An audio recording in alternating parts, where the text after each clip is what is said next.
Hello, and welcome to Famicast 121, your Famicast for the first part of March 2018.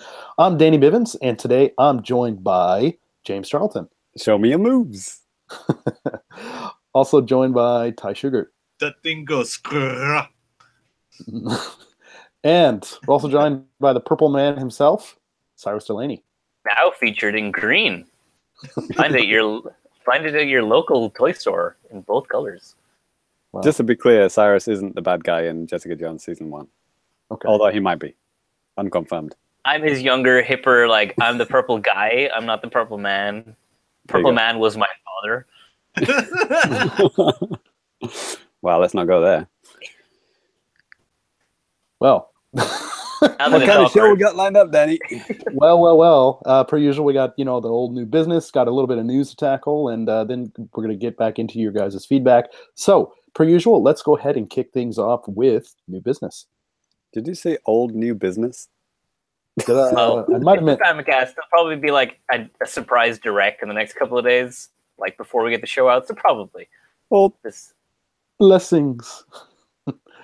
All right. Well, Ty, would you mind kicking off new business for us? Oh boy, are you ready for this shit? I hope so. All right, so the other day I realized, I haven't played anything that's ever come out on a Nintendo platform in the last month. So I thought to myself, I'll just get the weirdest shit I can possibly find and play that just so I can talk about it, and I did. Are you ready? Buckle up. We're gonna play UFO Common Yakisoban Kettler no Kuroinbo. Any guesses to what this fucking is? This I is like yakisoba. Yeah, I love yakisoba. Yes. Yeah. Isn't this the HAL developed smartphone game? No. No. This the came out UFO on catcher one. Super Nintendo, bruh. Oh. Super Famicom. Common yakisoban. Yeah. Man, that's mental. Well, common means mask, so it's something. That's right. Something. Some guy that wears a yakisoba tub on his face as a mask. Pretty close. On top of his head, actually. Yeah. So, It's a Japanese Super Famicom game, you said? yes. All right. Was it localized? No. What the fuck are you thinking? Okay. Is it Mahjong? Is it a fighting game? Is it a puzzle game? Is it... It's a beat 'em up. Okay. There you So, go. I guess the UFO branded yakisoba company, whatever that is it Nissin that puts that out, or somebody else? Might be Nissan's enemy, the Yeah. other company.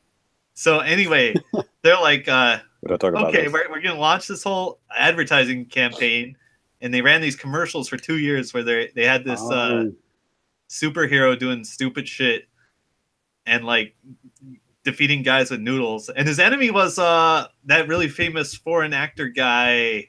David Spector. Yes, yeah, He plays Kettler.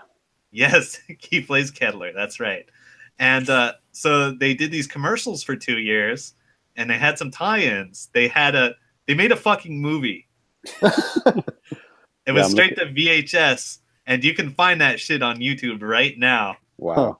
And I Yeah. skimmed it, and I'm looking at the wiki now, and yeah, it is Nissin Foods. It is yakisoba noodles produced by Nissin Foods. yeah, Crazy. yeah, and as part of their campaign and merchandising strategy, they put out a fucking Super Nintendo game. That's mental. Yeah, apparently there were 2 editions of it. I only did 10 minutes worth of research, but apparently there was a full one, and then one you could get for free. Wow. What, a cartridge for free? Yeah. What the fuck? Okay, like I said, I didn't research too much. Simpler times. Simply, yeah. If this was released in these days, it'd be just a free, iOS game app, wouldn't it? Yeah, did Chex Quest straight out the cereal box, Oh, Chex Quest. Now you're speaking my language. bruh. Ask me about owning Chester Cheetah on Super Nintendo I'm good. or Cool Spot, I know Oh, that yeah. one. Spot was damn good. right? What's the Domino's Pizza one? Yonoid. Yonoid. That was called Common something in Japan. Carmenoid. No. Yes. Anyway, I don't know the exact details about how you got this fucking cartridge, but I did play it today. Oh my god! I'm just looking at a picture of the villain, the Kettler guy, played by David Spector. I put up some pictures of the game on my Oh Twitter. God.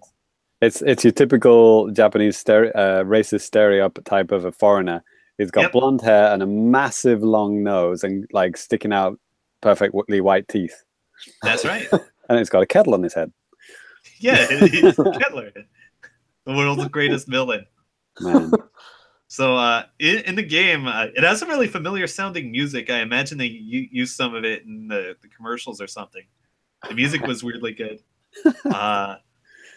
And it had the yakisoba man.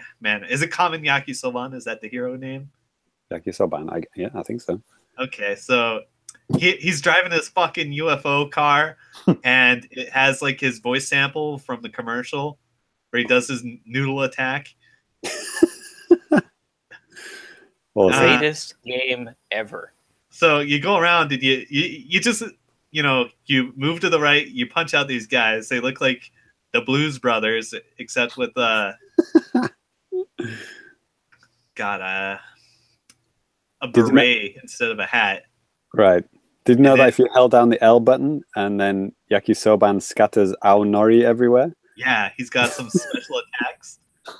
I'll get to the controls in a minute. Oh.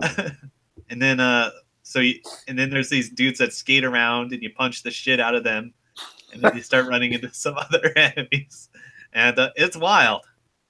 So you have jump and attack, and then you got your shoulder buttons for doing the extra special moves.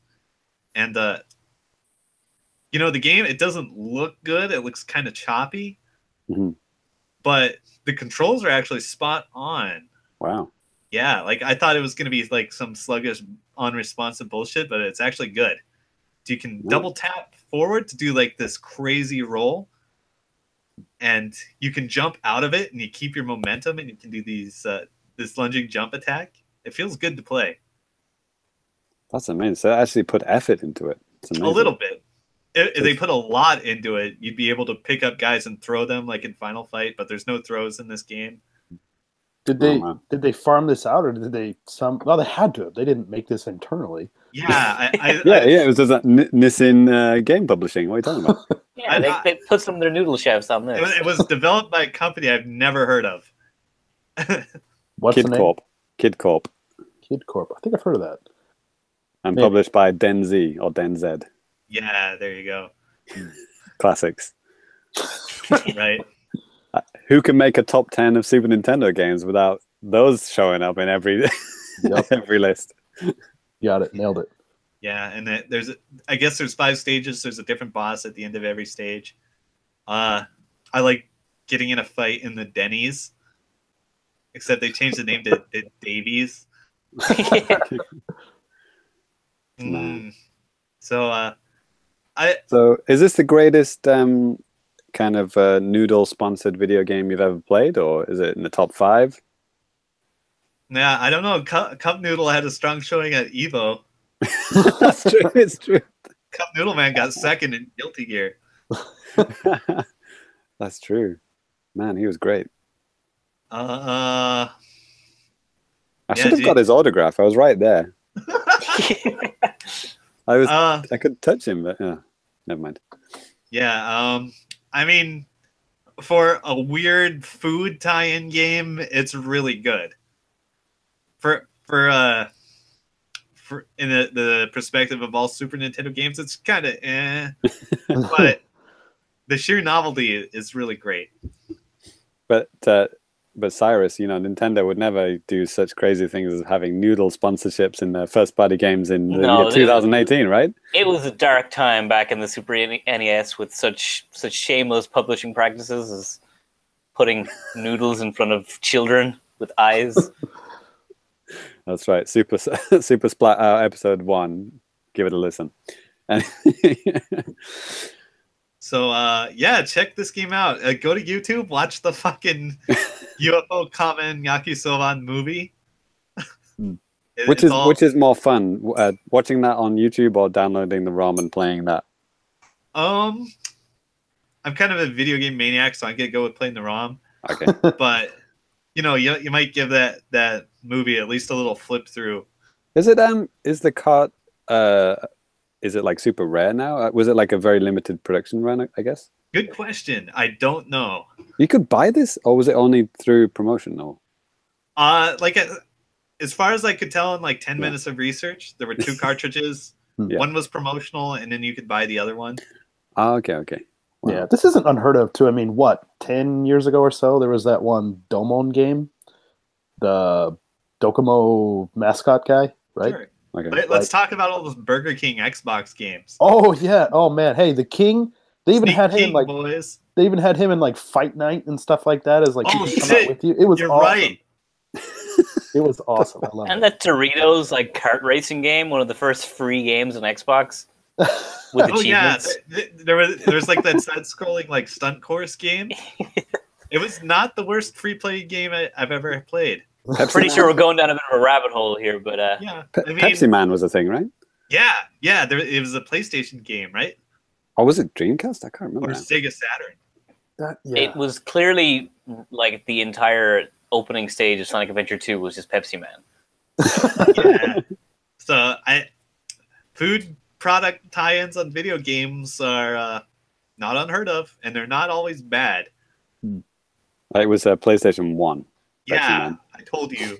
There you go. Ask me about food product video games. I'm clearly the expert here. Yeah, yes. Did you know that one of the 2 Chester Cheetah games on Super Nintendo, there was a Montana stage? Shit, dudes, you're not gonna believe this. The developer of Pepsi Man is Kid. The same as this fucking Soban Man game. Holy shit! I was full circle. I just did a double take on Wikipedia. I was like, am I looking at the wrong Wikipedia page here? I knew I've heard of them. Gee, I told you right there. That's amazing. Do they have any other highlights on their rap sheet? Oh man, now I'm gonna go down a Kid like wormhole, aren't I? Yeah. They've what have they? They've done the Infinity series, Memories Off series, Armored Police Metal Jacket. These sound like fake or real games. Yeah. Man, shit, I'm going to redo the whole list now. They've done every Chibi Maruko-chan game. Huh. Oh, really? That's another Japanese anime. I love that show. I can't see any games that are actually good, though, unfortunately. No. Nothing good. But yeah, there it is, Pepsi Man. Jesus. Yeah. Look in peace. All right, so there you go. The game's real.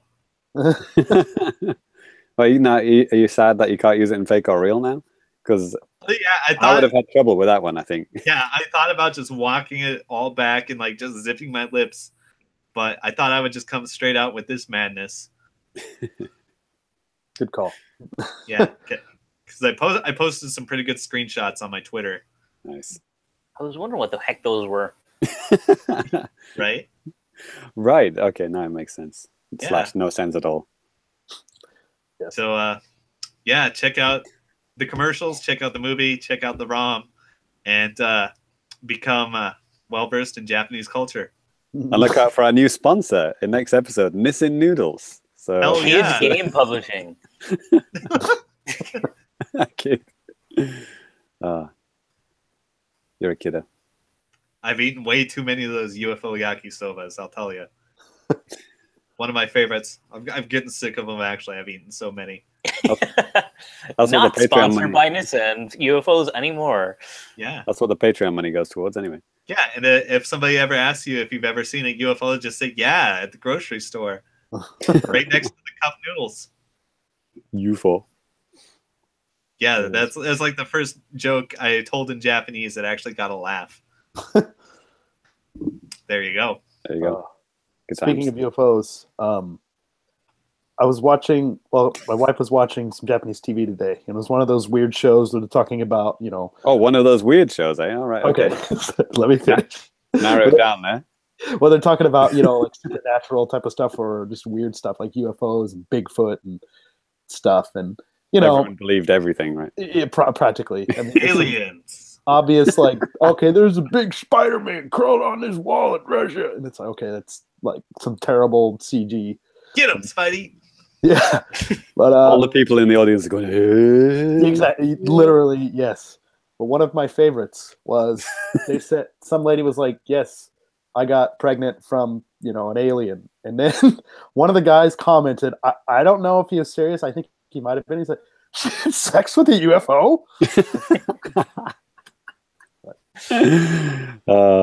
Was that pre-Watershed or after Watershed, that TV show? Speaking of sex with UFOs, I guess I'll go ahead and continue new business if you're done, Ty. Okay. Well, okay, this has nothing to do with sex and UFOs. Fuck it, I'm out. Yeah, sorry to disappoint. No, but yeah, I've been kind of coming to a close on Axiom Verge on the Switch.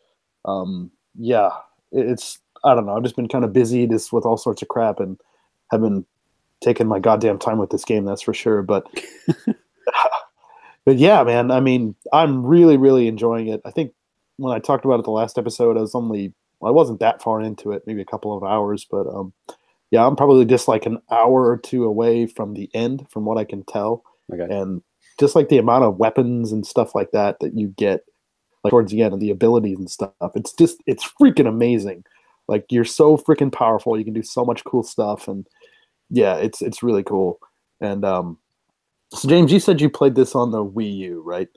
What do you mean? I said you fucking listened to me talk about it for probably 2 to 3 episodes. Yes. I mean, just in case anybody else didn't hear it. Yeah. I mean, talk about taking your time with the game. It took every game. If you go back and listen to every episode of Famicast, I talk about the same game for at least 2 or 3 episodes. Although it's Still slightly remember the faster. Arkham City dark days they were. There you go. Well, yeah, partially because I don't have much time to play games, but also partially because there were no games for Wii U. So yeah, that was my only option. But yeah, absolutely. I was thrilled that it came out on Wii U eventually. I think it was like one of the last systems. Well, not the last, but one of the last systems for it to get ported to. Right? And there was like, oh, it's not going to work on 3DS. It's not quite powerful enough. And it's like, well, we do have the Wii U. It can easily handle it. But then it was like, well, but the Wii U doesn't support whatever it was, the developing language that it was done in. It wasn't supported on Wii U, and it was like a complete pain in the ass to do it, apparently. And they were debating whether or not to even do it. So when they finally got around to doing it and it was released, I was fucking right on that game, because I think I'd heard so many people talk about the PS4 version and how awesome it was. Yeah, and I wasn't disappointed at all. Yeah, man, like even though that I think this version, on the Switch, it's pretty good. I mean, I really don't have any complaints. Maybe the only thing that I really see with the Wii U version I think would be awesome, but just not possible with the Switch version, is having that map available all the time. Yeah. Did I use it that much? I think selecting weapons and having the map at all times was kind of useful, but like you can I can't remember how it works now, but you can choose what you want on the bottom screen on the Wii U. You don't have to have the map or the weapons. You can choose one or the other or both. I can't remember. Like even on the Switch version, to change the weapons, it's just a matter of like, I think you're just like flicking the right stick around, and then it brings up the weapons menu. So it's pretty. Yeah. That's in the Wii U. That's in the Wii U version as well. But yeah, okay. I think the map was too small on the gamepad, and obviously the gamepad's not the most high resolution of screens. Sure. So yeah, I think I ended up just pausing it and looking at the screen on the TV anyway. So yeah, I mean, don't worry about it. Yeah, I was gonna say, even if I'm playing on the TV on the Switch and you have it paused and you're looking at the map, it is kind of small. Like, I do kind of wish that they would have just blown it up just a little bit more so that you can see more specifically like where you are, or something like that. Yeah, it did turn into like not really a pixel hunt, but like just a hunt for like, where haven't I been yet, or where can I go? Where couldn't I go before, but I might be able to go now? Yeah, and revisiting places again and again and again, and just get not really lost, but just like getting a little bit frustrated. Like, okay, where the fuck am I supposed to go next? Because is there a hint system? Like, I don't think there is a hint system. Not that I just came across. Yeah, and then when you finally get that, there's that one little block that you can destroy, and you're like, oh shit, that leads to a whole new fucking massive area, and you're like, holy shit, this was behind that one little block which I missed. Yeah. You know? It's kind of crazy, right? Yeah. So those are the only frustrating points for me. But like that feeling of discovery is pretty cool. Yeah. I mean, it does get kind of annoying having to backtrack all the way from like one point of the map all the way to back to the other. I kind of do wish that there was some kind of like a fast travel type of a thing. Yeah. I read that in your review. I agreed with that. Yeah, there is no fast travel. There is one part of the map that has a fast traveling part, but it's not really the same, is it? Yeah. Still, even in that little area, it takes a little while to get from point A to point B, C, D, E. One thing, something that just came back to me that I was totally amazed by, and then totally forgot after I completed it. Like there was one point in the game where I kind of glitched through a wall, and then I got into this kind of whole glitch world, and everything was kind of fucked up, and it was like, you know, enemies were a lot harder, and it was really hard to like progress, and I got quite far into it, and then I died, and then I went back to a save point, and then I just didn't go in there again. I just kind of like, I'll go back to that some other time, and then I could never find it again. And I never went back to it, and I was like, man, there was this whole extra like glitch world that I could have explored.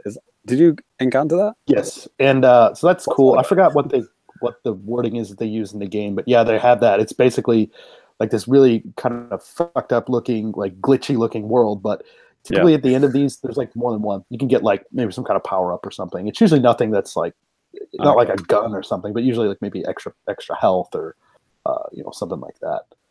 But it's kind of ironic that you were talking about glitching, and then your Hangouts video kind of glitched while you were saying it. Awesome. That was intentional.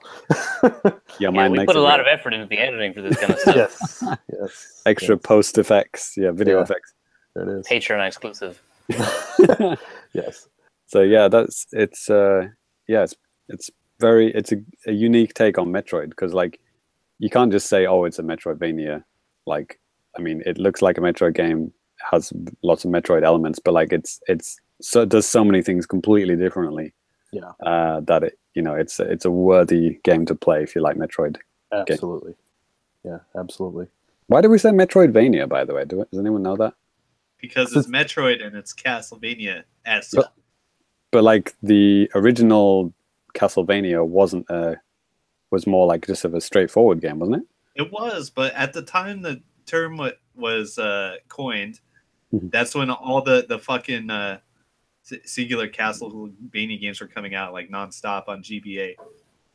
So it's the GBA game and the what was the Symphony of the Night? Symphony of Night. Symphony of Night was the time when they started using that word, right? Yeah, a little after that. Yeah. So I never understood that, because it's like, well, didn't we have like fucking 3 or 4 Metroid games before any of that shit started? So shouldn't they just be called Metroid games? Yeah, Metroid style games? Yeah, but by the numbers, there's now more of those Castlevania games than there are Metroid games in that style. Oh yeah, well, that's only Nintendo's fault, isn't it? Rest in peace. I'm looking forward to the new Metroidvania coming out very soon. Right. Bloodstained. Bloodstained, yeah. Yo, hype. Cool. Nice. Cool. Well, I did play another game that has nothing to do with challenge or difficulty or creepiness or anything like that. I did get, as I'm sure a lot of you out there have done as well, I did get my hands on the new Kirby Star Allies, or Star Arise, if you will. Right. This is from the EU eShop, so it can't be Arise yet. It's not on the Japanese eShop. But, it hasn't arrived yet. Yeah. Man, I posed that to my students. I said, Arise means this in Japanese, and allies means this in Japanese, and it was just like blank look across the room. It's like they just couldn't. They're different words. It's like, yeah. It's like, it's pretty funny. Right. Yeah. Anyway, exactly. Yeah. So no, James, you played this, and Ty, I'm pretty sure you played this too, right? Wait, what game? Kirby Star Arise. No. I am offended, sir. No, but Ty was the one that data mined it, but he didn't play it. Yes, that sounds about right. Yeah, I streamed this. Yes. The demo. Yes. I don't like Kirby games. I don't like mainline Kirby games. Yeah, I'm kind of in the same boat. It's just for me, it's just the speed. He's so slow. I just don't like it. And yes, I know you can double tap and he could run. I know that, but I don't know. There's just something about it. I just don't like the momentum he has. Just the speed is just kind of slow.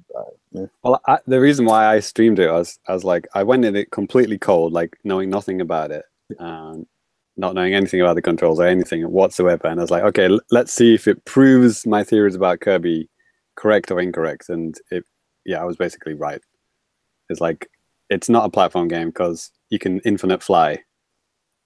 And you can just fly over everything. You can fly over every obstacle. You can fly over every gap. What's the point of having gaps when you can infinite fly? It's fucking ridiculous. They even fixed it in fucking Smash Brothers.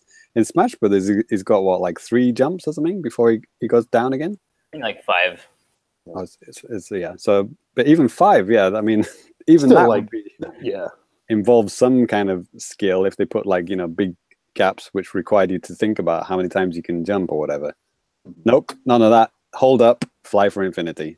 Yeah. What's the point of all these extra, power-ups and friendship moves or whatever that they've got when, they just don't do anything with it. It's like, well, I mean, it's like you can play Doom and just use the BFG for the entire game if you want, but ideally that's not what you're supposed to do. So you can have as much BFG fun on level 1. Probably Doom has a lot of secrets. I don't think so. Nah, man, it doesn't work. I mean, BFG is something you earn or you find. You know what I mean? That like this is the kind of game where you can make it as fun as you want. You can like buy Kirby for $60 and hold up and finish the game and be angry, or you can like try and play it. Yeah, right. That's the thing. I mean, while I'm not a big fan, I do get the appeal. I mean, it's incredibly cute. I think visually and all that stuff, it looks fantastic. It runs really well. 30 frames a second.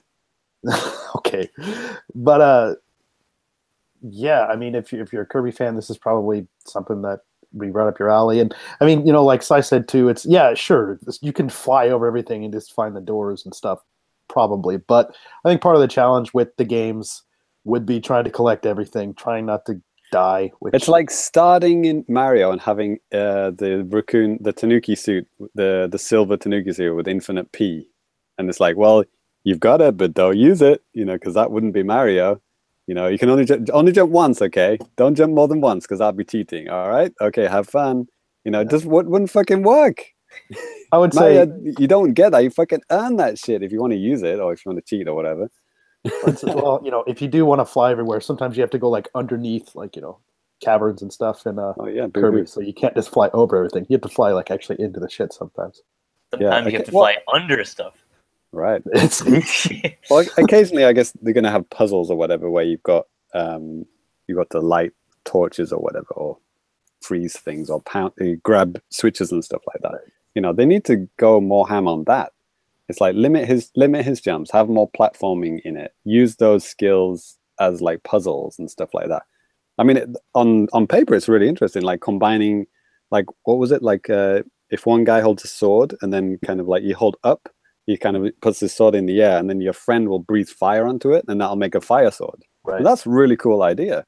Don't do anything with it, but it's a good idea, Yeah, actually, that's what I meant to ask. Did either of you play this with other people, or did you just single player it? No, it's just me. I single played it. Yeah. I've heard the game is like a totally different beast when it's multiplayer. I could see that, and while I'm glad that they do have the ability to play with like these computer-controlled guys, and they really don't do much. I mean, they're not very good AI, are they? No, I mean they're just kind of stupid, and they don't. I mean, the only way they'll attack is if they're like basically right on top of an enemy. They will do what they're supposed to do. Like if you hold up your sword, the other guy will breathe on it for you. Yeah. I mean, they'll do the context-sensitive stuff. That's not a problem. But when anything else like in between, this seems a little lacking. Definitely, I could see that we're actual players. If they actually jumped in, it'd be a heck of a lot more fun.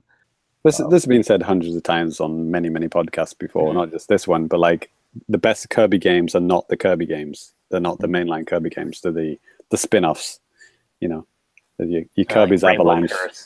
Rainbow Curses, whatever, the golf game and all that kind of stuff, right? Dream Course, right? Dream Course. Dream Course. All those kind of ones, yeah.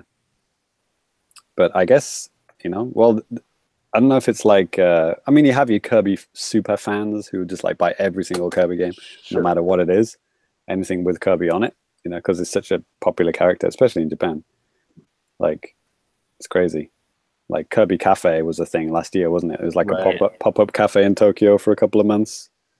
You go into any like game center, like half of the UFO catchers are Love Live, and the other half are Kirby. True story. Yeah, that's right. He's a cute character.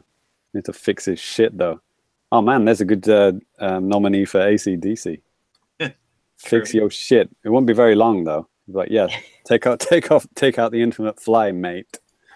Episode done. Will be the angriest episode of AC/DC. Yeah, I don't need Ty on it. Yeah, just re-release Kirby's Adventure HD. Done. Boom. They already have it in 3D. Did that have Infinite Fly? No. Okay. All right. Well, I'm done with new business. So, Cyrus. Maybe it did, but it doesn't matter. Oh, exactly.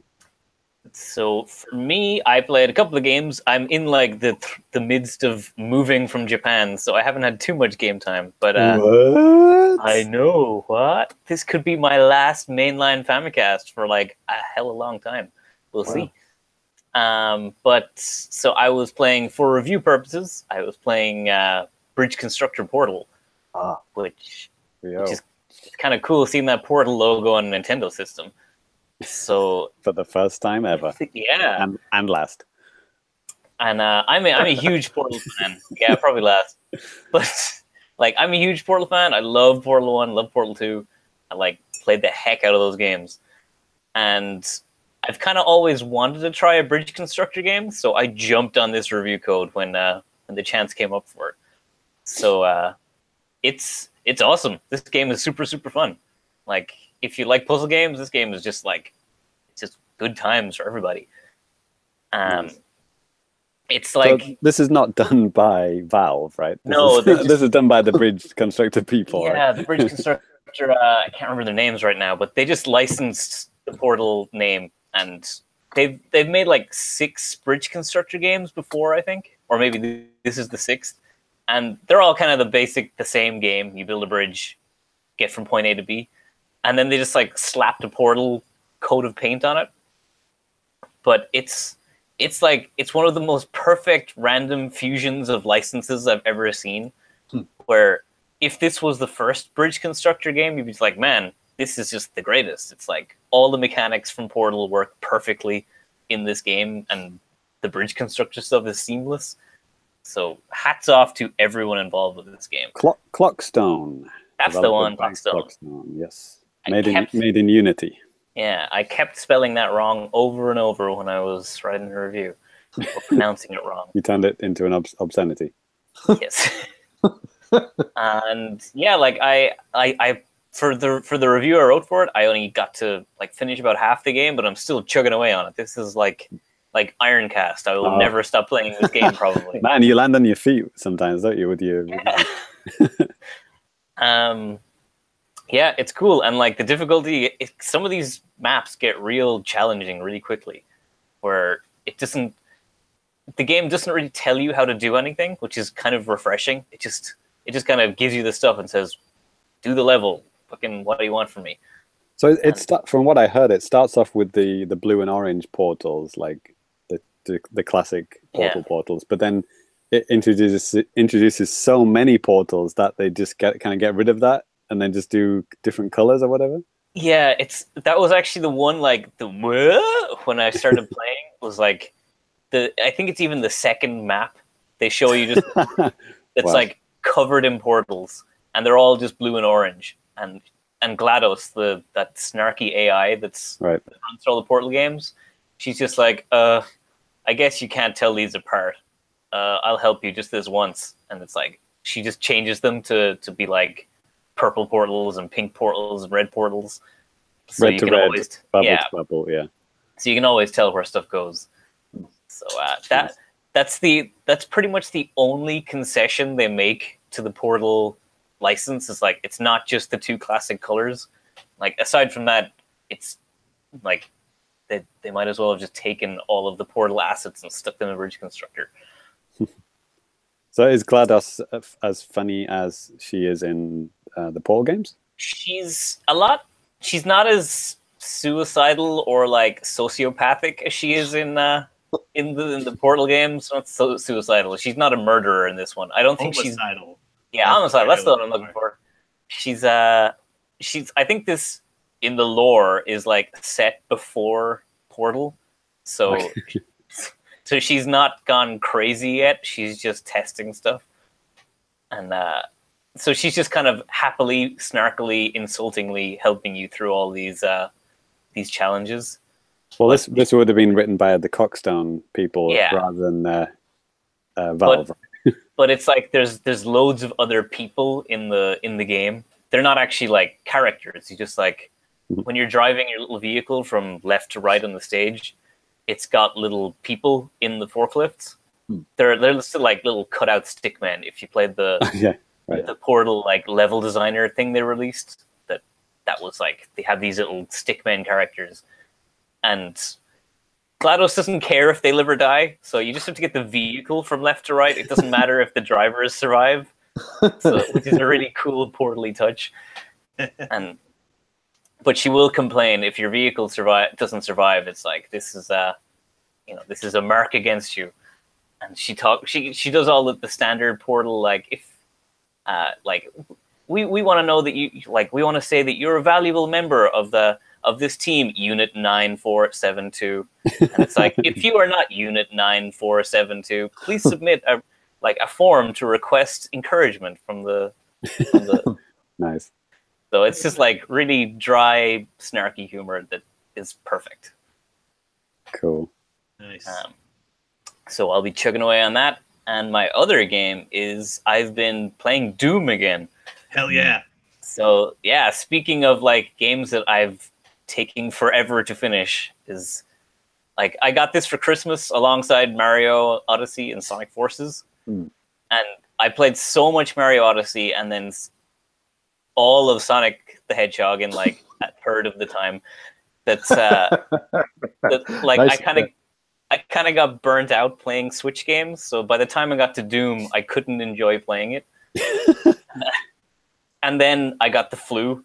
And I tried to play Doom while I had the flu, and I was so delirious and debilitated I couldn't like focus on it. So it just kind of got put on the shelf. I never got back to it. And I'm doing that now, and that game is so good. Oh my god, what the heck? Are you playing with the new, most recent update that came? With the gyro controls, and they make such a difference. Holy crap. It's like when I played Splatoon on the Wii U, I hated motion controls. The gyro, and I couldn't do it. And then I kept them on when I started in Splatoon 2. Me too. And now I'm like, how can you play a shooter on console without gyro controls? Jeez. So, like Doom with the gyro, like I'd say if I played it on PC with a mouse, I would enjoy it a lot more. Like keyboard mouse setup is just good for shooters, but like gyro control with the Pro controller is just it's so good. Like, man, Ty, did you play the PC one or the Xbox? Both. Okay. And like I of course. Yeah, I still haven't finished the campaign, but it's like they drip feed you everything. So you play one level and they only give you the machine gun or whatever, and like then the next level. I thought you said you get the BFG on level 1. Oh. Oh yeah! You're full of shit, Cyrus. No, really. How far are you though? Like they just started introducing those flying skeleton dudes. I got the double jump boots. Okay, yeah. So that's the one where you go across the long bridge. Yeah, the pipes and stuff. So yeah. All right. That's fine. Yeah, it's cool. And Doom Guy is like probably one of my favorite protagonists in any game. Like he's faceless Doom Guy, and he doesn't say a single word, but he's so angry in this game. Like people keep trying to tell you the story, and he keeps like smashing screens, or they're like, it's like, and he's like, carefully remove this thing from the machine, and Doom Guy just like kicks it and starts breaking it, and he's like He has a lot of personality for someone who never talks and you never see. Yeah, it's amazing. Like even the guy is like pleading with you to stop breaking stuff at one point, and you reach this machine, and he's like, "Yeah, okay, so you destroyed the first one. We still might be able to do this. Like if you take this out carefully." And Doom's guy's fist just comes up, and he like cracks his knuckles, and and it's like, "Oh, Doom guy, you are just so good." He lives to smash. It sounds like it sounds like me trying to do my photocopying on a Monday morning. Yeah, go ahead. Yeah, go. Oh, we're too polite. Okay, I'm going.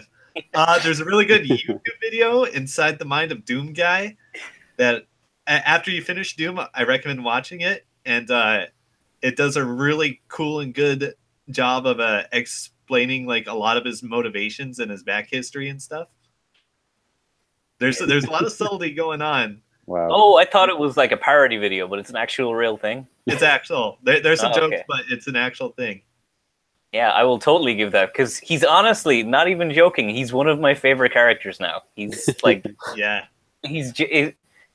For a character who doesn't say anything and you never see, he is amazingly well written. The guy who started off with just a guy who raised his eyebrows up and down. Yeah. That's all he did. And also he said, when you touch a wall. Yeah. That's true.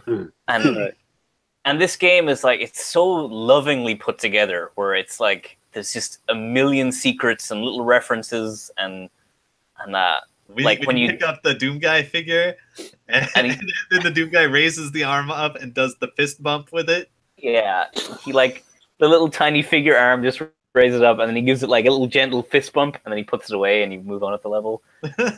Or if you die in lava, he does like the Terminator thumbs up. Nice. Oh man, that's great. Yeah, that's kind of a secret thing, I guess. Yeah. It's just like Cyrus, thanks, jerk. Yeah, well, what an you find the asshole. BFG level 1, you can talk. There it is. Okay, here's the thing that made me smile. When you fight the cyber demon, and you slog through that fight, and you finally kill it, and the little achievement / trophy pops up, it says, "Shoot it until it dies." Nice. Is that a reference to a previous thing? Yeah. There's remember the old Game Pro magazines that would have pro tip and then like something really obvious right next to it? There's one that circulated the internet. It's like, pro tip: to defeat the cyber demon, shoot it until it dies. That's awesome. Right. And, there's like 400 pistol bullets or something in the original Doom, I think. Yeah. It's ridiculous. Yeah. Well, in the original Doom, it gives you so many rockets in that level. Right. It's one of my favorite video game levels of all time, actually, is the cyber demon level in Doom 1. Good times. To my shame, I actually only played Final Doom on PC. It was like all the levels were like fan made levels. But it was released as an official Doom product, like way after Doom 2. Right. I don't know if you call them fans, but there were two different teams. Yeah. Okay. Yeah. What was the giant spider thing? Yeah, that was the original boss of Doom. What was that? What was it called? The Spider Mastermind. Yeah. Spider Mastermind. And there's a level, I don't know if it's Doom 1 or Doom 2, where it's like the cyber demon and that are like in the same room, and what you have to defeat it, you have to like make one of them hit the other one, and then they'll fight each other and like kill one of them for you. Yeah, that's awesome. I can love that level. And I am really happy to see that is in this game too. You can pit enemies against each other. Nice. Yeah. Nice. Okay. Well, spoilers for next episode. I actually have downloaded this. I've been waiting for the something that'll show up in news. I've been waiting for something to happen before buying it, and I just bought it. So looking forward to it. Yeah, we should totally try multiplayer because I want to give it a shot. So to go back to the controls for 1 second, Cyrus, is it like are they as twitchy as a mouse cursor thing, or is it more like, because Splatoon's third person, right? So yeah. Well, it's. I'm assuming you can adjust it as well, right? Yeah, I did have to do some severe adjustments to the to the sensitivity. Like when out of the box, Mhm. it's pretty janky. I didn't like the speed at all. It was either way too fast or way too slow. Okay. But so I did mess with them a lot to get the kind of setting that I like now. X and Y. You got X and Y as different Yeah. sensitivities and stuff, right? It's funny that this game is like, it's such a PC game that they just ported to the Switch, because it's got like all these graphics options and controller options that you would never see in a game Right. designed for a console. Well, And one of my favorite tweets of the past week or so, well, Ty, you probably saw this as well because you probably follow the official Doom account, right? And like they tweeted out like, okay, it's starting today, the new patch on Doom for Switch now has motion controls. And then some fucking snarky asshole goes, huh, who fucking asked for this? And like the official response was literally everyone. I thought it was awesome. yeah, I retweeted that one because I'm like, oh, good job, Doom people. Patching in a major feature like that is not cheap. Right. Yeah, and it was decently, like, especially the panic button, I think, are the ones who did the port. Yeah. Like, they're doing all the Bethesda ports, and everyone's complaining about Skyrim is like a broken mess, and it doesn't look like it's getting a patch anytime soon. And Doom had all these like sound bugs and stuff that are just there, and everyone's like, yeah, they're going to abandon this now. And then this fucking gyro support comes out of nowhere. They fixed a bunch of issues, and Oh, nice. so yeah, I was very pleasantly surprised with that update. I do like the Doom account because they do actually tweet about the Switch version like a bunch. Like they had one where it's like the Doom guy figure holding a Switch, and they've bought like 2 red Joy-Cons to make it all red and stuff, so it kind of suits the theme of Doom and stuff. They do some pretty cute pictures of that. It's really cool. My and the last point on this is that when I first started, because I play a lot of shooters, I put it on like the hard difficulty, not default, whatever it was. It's like Hurt Me Plenty, or I don't know, the one step above normal I started on. And I actually like, I think that's one of the reasons I didn't play it very much. It felt like a real chore to play it that way, at least on my first go through the game. So when I restarted my save file, I put it down to like normal mode, and the game is so much more fun on normal than when I had it on hard. Well, I guess you have to know the tricks for killing dudes faster or whatever. So Yeah, I'm sure like this is a game I'm confident I will play a bunch of times through. So when I finish it normal, going back to play it on hard, I'd say it's going to be much more fun that way again.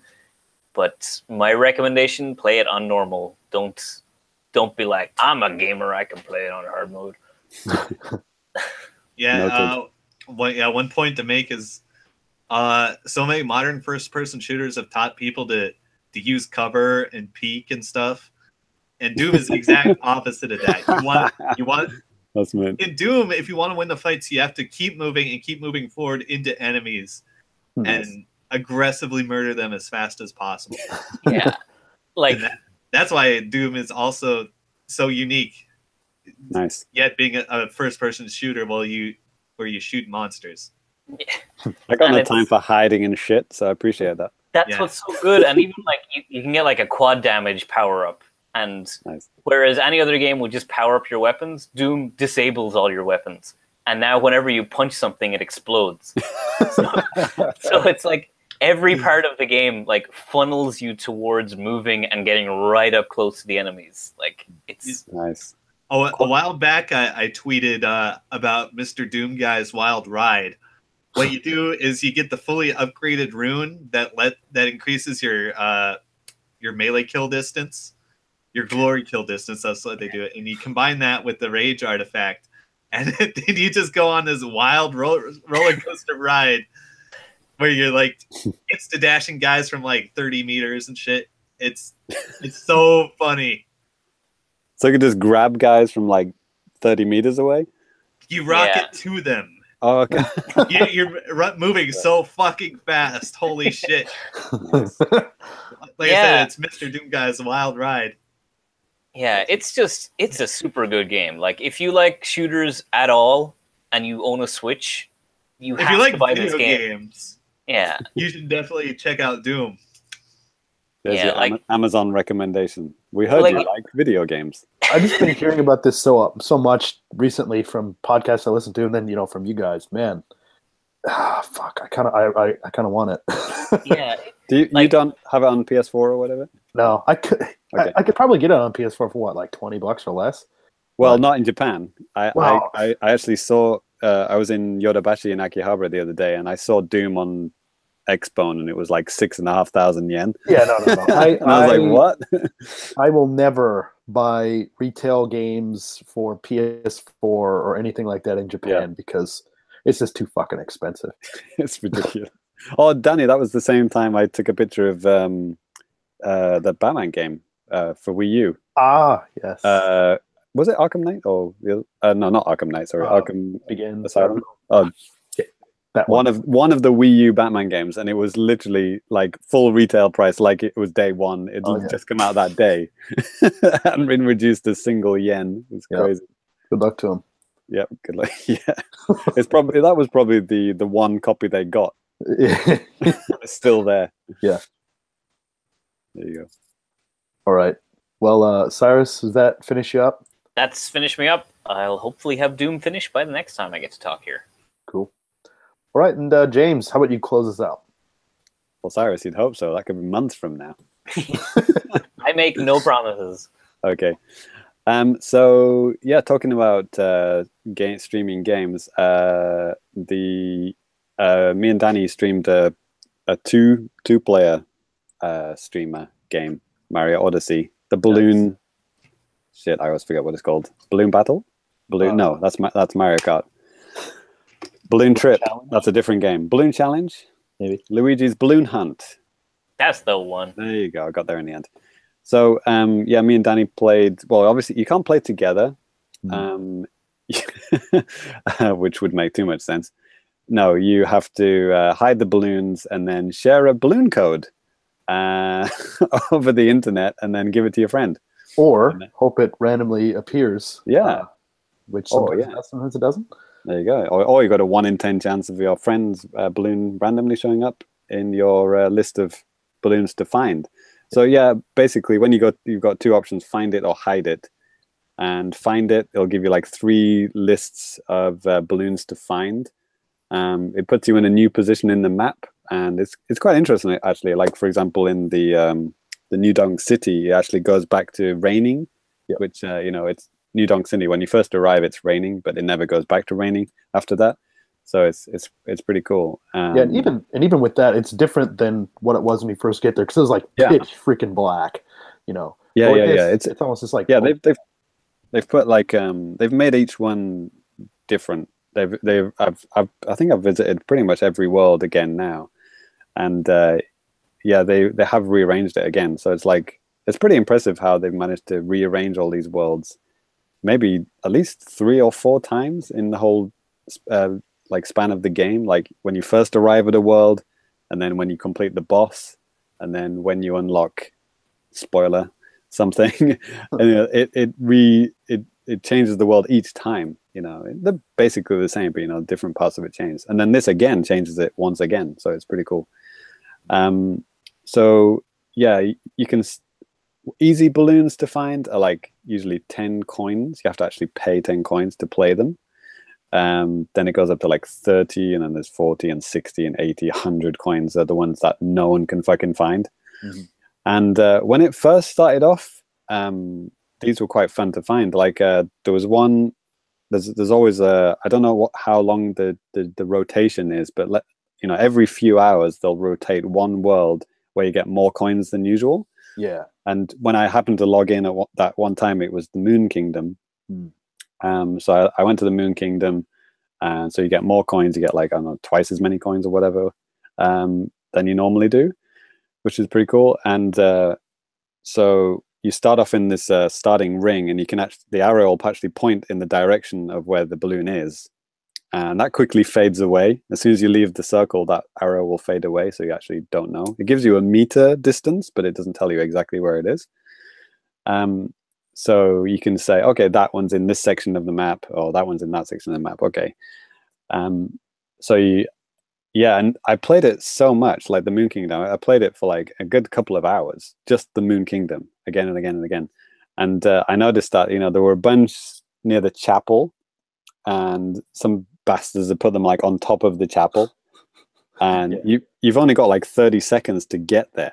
This is fucking ridiculous. Like, really, you can't use any like level skips or any like warps or anything. This is like, you have to literally run there.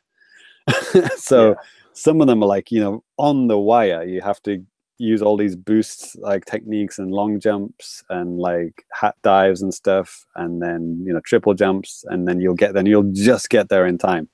So you can never do it first time. The harder ones, you need at least, you know, 2 or 3 attempts to get it. Like, you'll get there and you'll almost see it, and then the next attempt you might like almost get to it, and then third attempt you'll get it, kind of thing.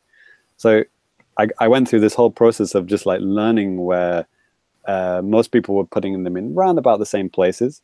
So I was getting really good at getting them in like say on top of the chapel.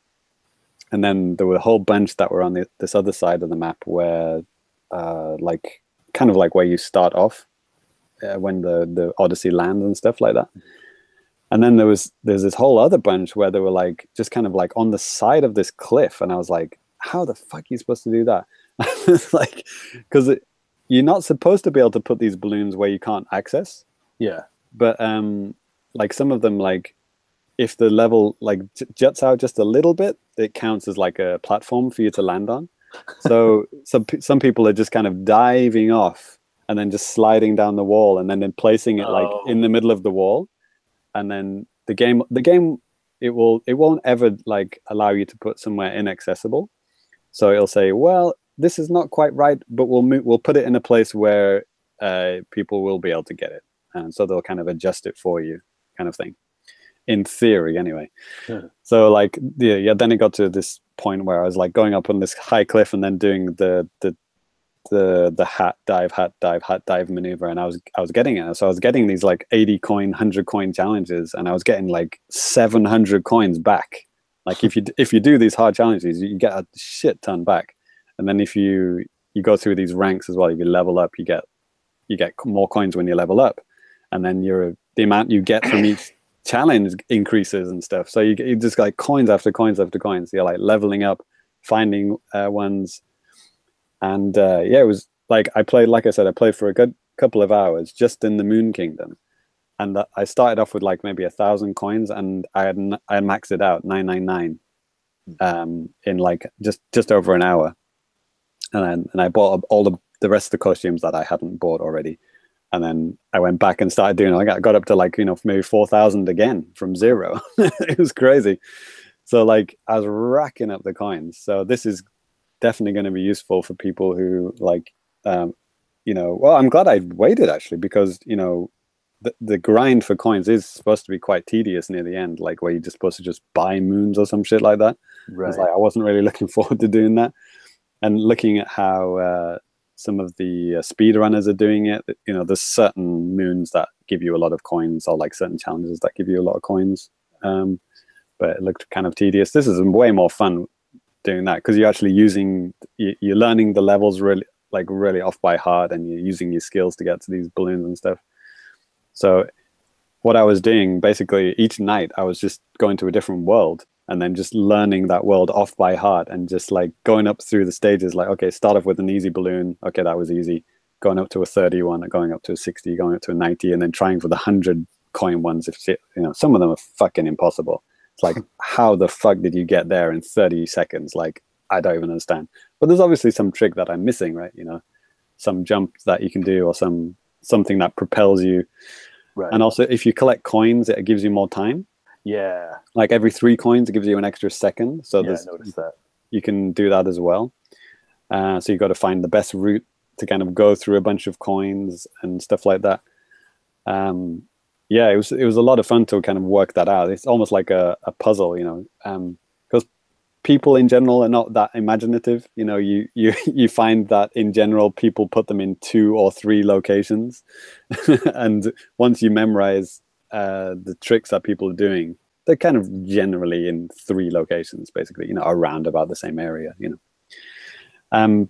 But unfortunately, what's happened in the past week or so is that people have started finding glitches. Like some people can oh man, it's kind of like how to Out describe. of bounds. Yeah, out of bounds. Like there's one in like New Donk City where people have put them inside buildings that you can't get in, and it's kind of like you do the Z jump, you know, the long jump into the wall, and you just keep doing it, and Mario will slowly, pixel by pixel, start going through the wall. Like I haven't done this. I haven't even tried to do this, and then eventually, you seem to know an awful lot about this out of bounds glitch. Yeah, the dick. Yeah, I saw a YouTube video of people. Well, you don't even need YouTube. It's on. You can capture videos. People are capturing videos of helping. Like, okay, if you're having trouble with balloons in this area, they might be using this glitch. You know, so people have just used the Switch capture thing to do that kind of thing, which is pretty cool. In Twitter you can filter out Mario, and then you can just do a Mario Odyssey hashtag and then filter it by videos, and then from there you can filter it by kingdoms quite easily. So I guess it's like Miiverse, but not really.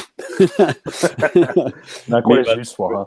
Twitterverse, yeah, using the Twitterverse to help you. But yeah, some of them are absolutely ridiculous. And yeah, quite unfair. So some of them are like they've never been found or very rarely been found. So people, in case you didn't know, the more people who don't find your balloons, you get more coins. So it's kind of puts pressure on you to make it really hard to find, right? Like if you have like a really easy to find one, like Danny, yes, you won't get any coins. You might get 5 coins or whatever. But like the more people fail at finding your balloon, you're getting fucking tons of coins. You log into Mario Odyssey, it's like, hey, 65 people tried to find your balloon. Here's 8,000 coins. So that's what's incentivizing people to do this, is to like glitch the shit out of it. It's not every world. I think New Donk has some of the worst / best, depending on how you feel about it, ones. But the Moon Kingdom seemed to be fine. There were there was one which it wasn't really a glitch. It was just fucking hard to do. It's like, I guess the Moon Kingdom has very flat, open geometry, whereas New Donk City is like corners everywhere. Yeah, and the Moon one has the gravity thing as well. So there's some fucking immense jumps you can do. Like, when you're doing the cap dive, for example, you can almost do the entire level in one jump if you get high enough. It's kind of mental. But yeah, it was good times. And it's got me back into Odyssey, and I was like, okay, well, as soon as I'm here in the Moon Kingdom, I've had enough coin grinding. Maybe I can just find those last few moons that I didn't find. And so I talked to Toad, paid him because I had a shit ton of coins. I'm like, oh, you want 50 coins for a hint to find where the moon is? Okay, here you go. If I can take my coins, bitch. There you go. And before you're being really sparing with coins because you're like, you're getting them by just picking them up. But once you're grinding with the balloon thing, it's like, yeah, you've got fucking coins to spare. So I paid him a bunch of coins and then put the X's on the map so I could just like, well, not easily get the last few, but right. At least I knew where I was supposed to be looking. Exactly. Yeah. So that's going to be quite useful. And it's totally inspired me to, if I can finish Odyssey properly, I'm up to like, I think I was 650. I think wow. I'm on now. I haven't even broken 300 yet, man. Right. But like, it kind of put me off, the whole kind of grinding for coins thing and not being able to, get hints or whatever. I was like, maybe I'm not too fussed about doing it. But now it's really got me back into it. And I didn't think that would happen with this DLC. When I heard about the DLC, I was kind of like, meh. But yeah. I'm James, I'm really glad that you roped me into doing the video with you last week, because I was the same when I first heard about this DLC. I was thinking like, oh, that's whatever. But when you actually play it, it's strangely addictive. And I mean, yeah, when you first start trying to high jump balloons, the spots suck, and then somebody finds it, and then you realize like, I gotta kind of step up my game here if I want to get any coins. And yeah, so it's pretty fun to be able to check back in on it, and I'll be like, hey, cool, I got a couple hundred coins or something. That's pretty sweet. Yeah, and definitely check out Twitter videos for like techniques of stuff to do. There's some good. I mean, not all of them are like glitchy techniques. Some of them are just high level stuff. Like Have you seen the cap roll off high places? Like you throw your cap out and then you roll onto it, and then you do this fucking kind of infinite fucking like Blanca roll across the whole fucking stage. Have you seen those?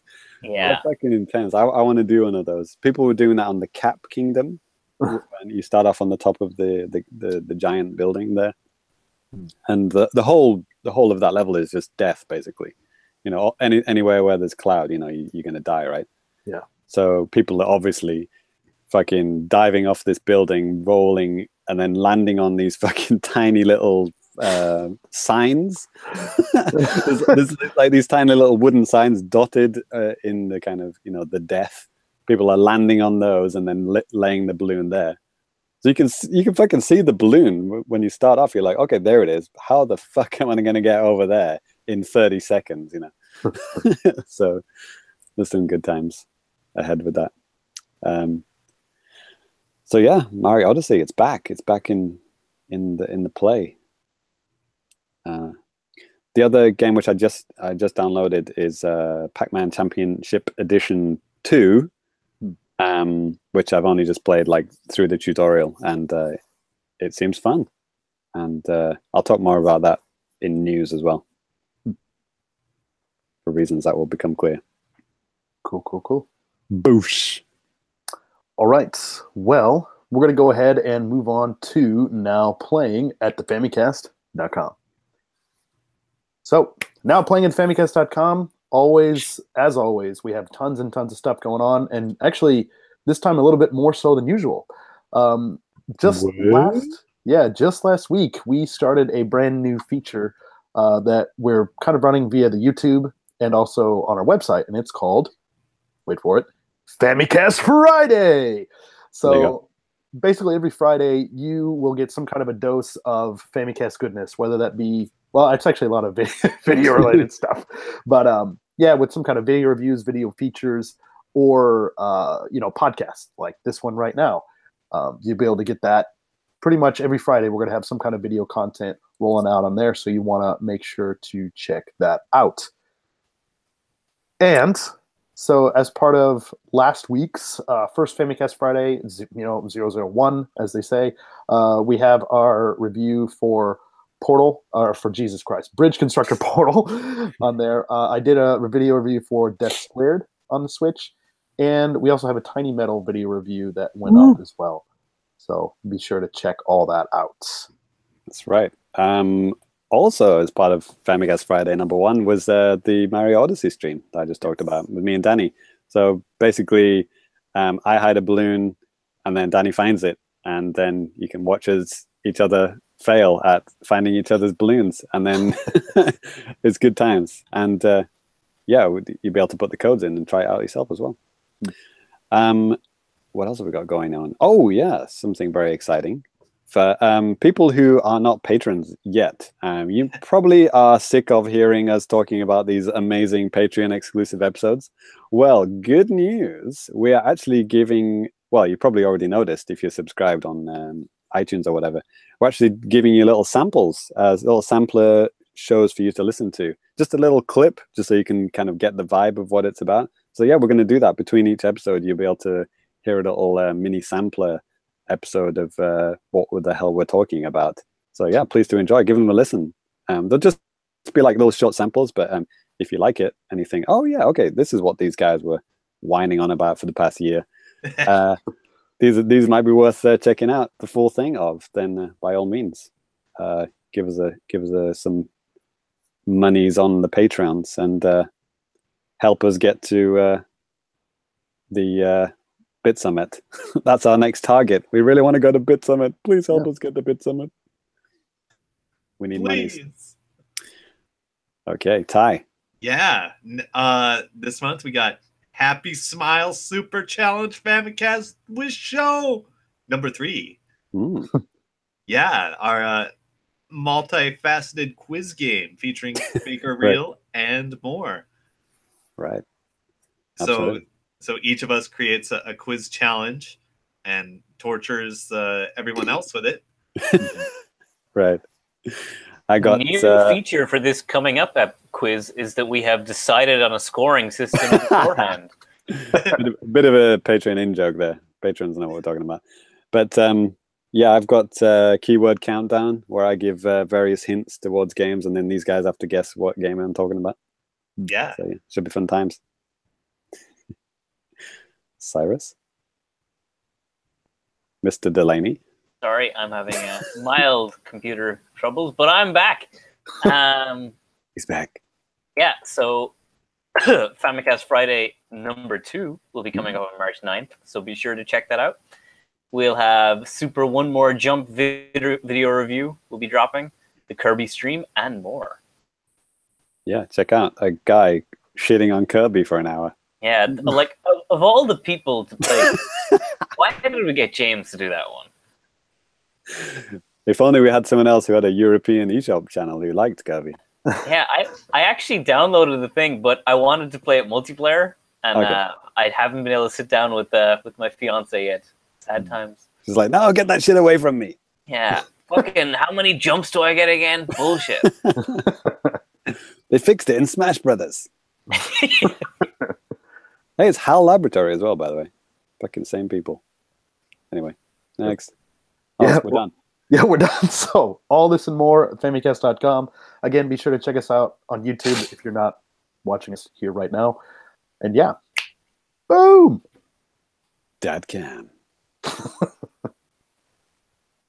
All right, James, you know what time it is. It's the Japanese That's right. time. The news. We got a couple of interesting things popping up, well, that have popped up over the past 2 weeks since we've recorded last. So we're just going to go ahead and get right into it. This first thing, have you guys actually seen any pictures of this thing? What are we talking about? The news. No, yeah. Oh yeah. This Which thing? Oh, okay. I'm just okay. I saw very small, like Amazon-sized thumbnails, but never clicked on them. It looks nice. Yes. Hey, Blurry, guys. but nice. Do you remember when music came on these things called CDs? Yes. Does anyone remember those? Well, we live in Japan, so I think we don't know that it's a thing. Right. I have to talk to the Western audience. You know, most of our audience is in the West, where CDs no longer exist. Yeah. Only in museums. Yeah. If there are any Japanese people listening, then hey guys, we don't listen to things on CDs anymore. We have these things called digital downloads, and they're pretty cool. You should check them out. Oh, good luck to him. Well, what we're kind of hinting at is that there is this Breath of the Wild 5-disc soundtrack that's actually scheduled to come out in Japan on April 25th. It's going to retail for about 7,000 yen. It's like maybe $70. And on all of these tracks, this is like on these CDs, this is like 211 tracks. Are there And 211 tracks in Breath of the Wild? I was thinking like it could be a lot of like sound effects and stuff too. Also, there's a whole like 2 CDs of yeah, hurt. See, I actually think there is quite a lot of music in Breath of the Wild, but like 90% of it is this really quiet, somber piano.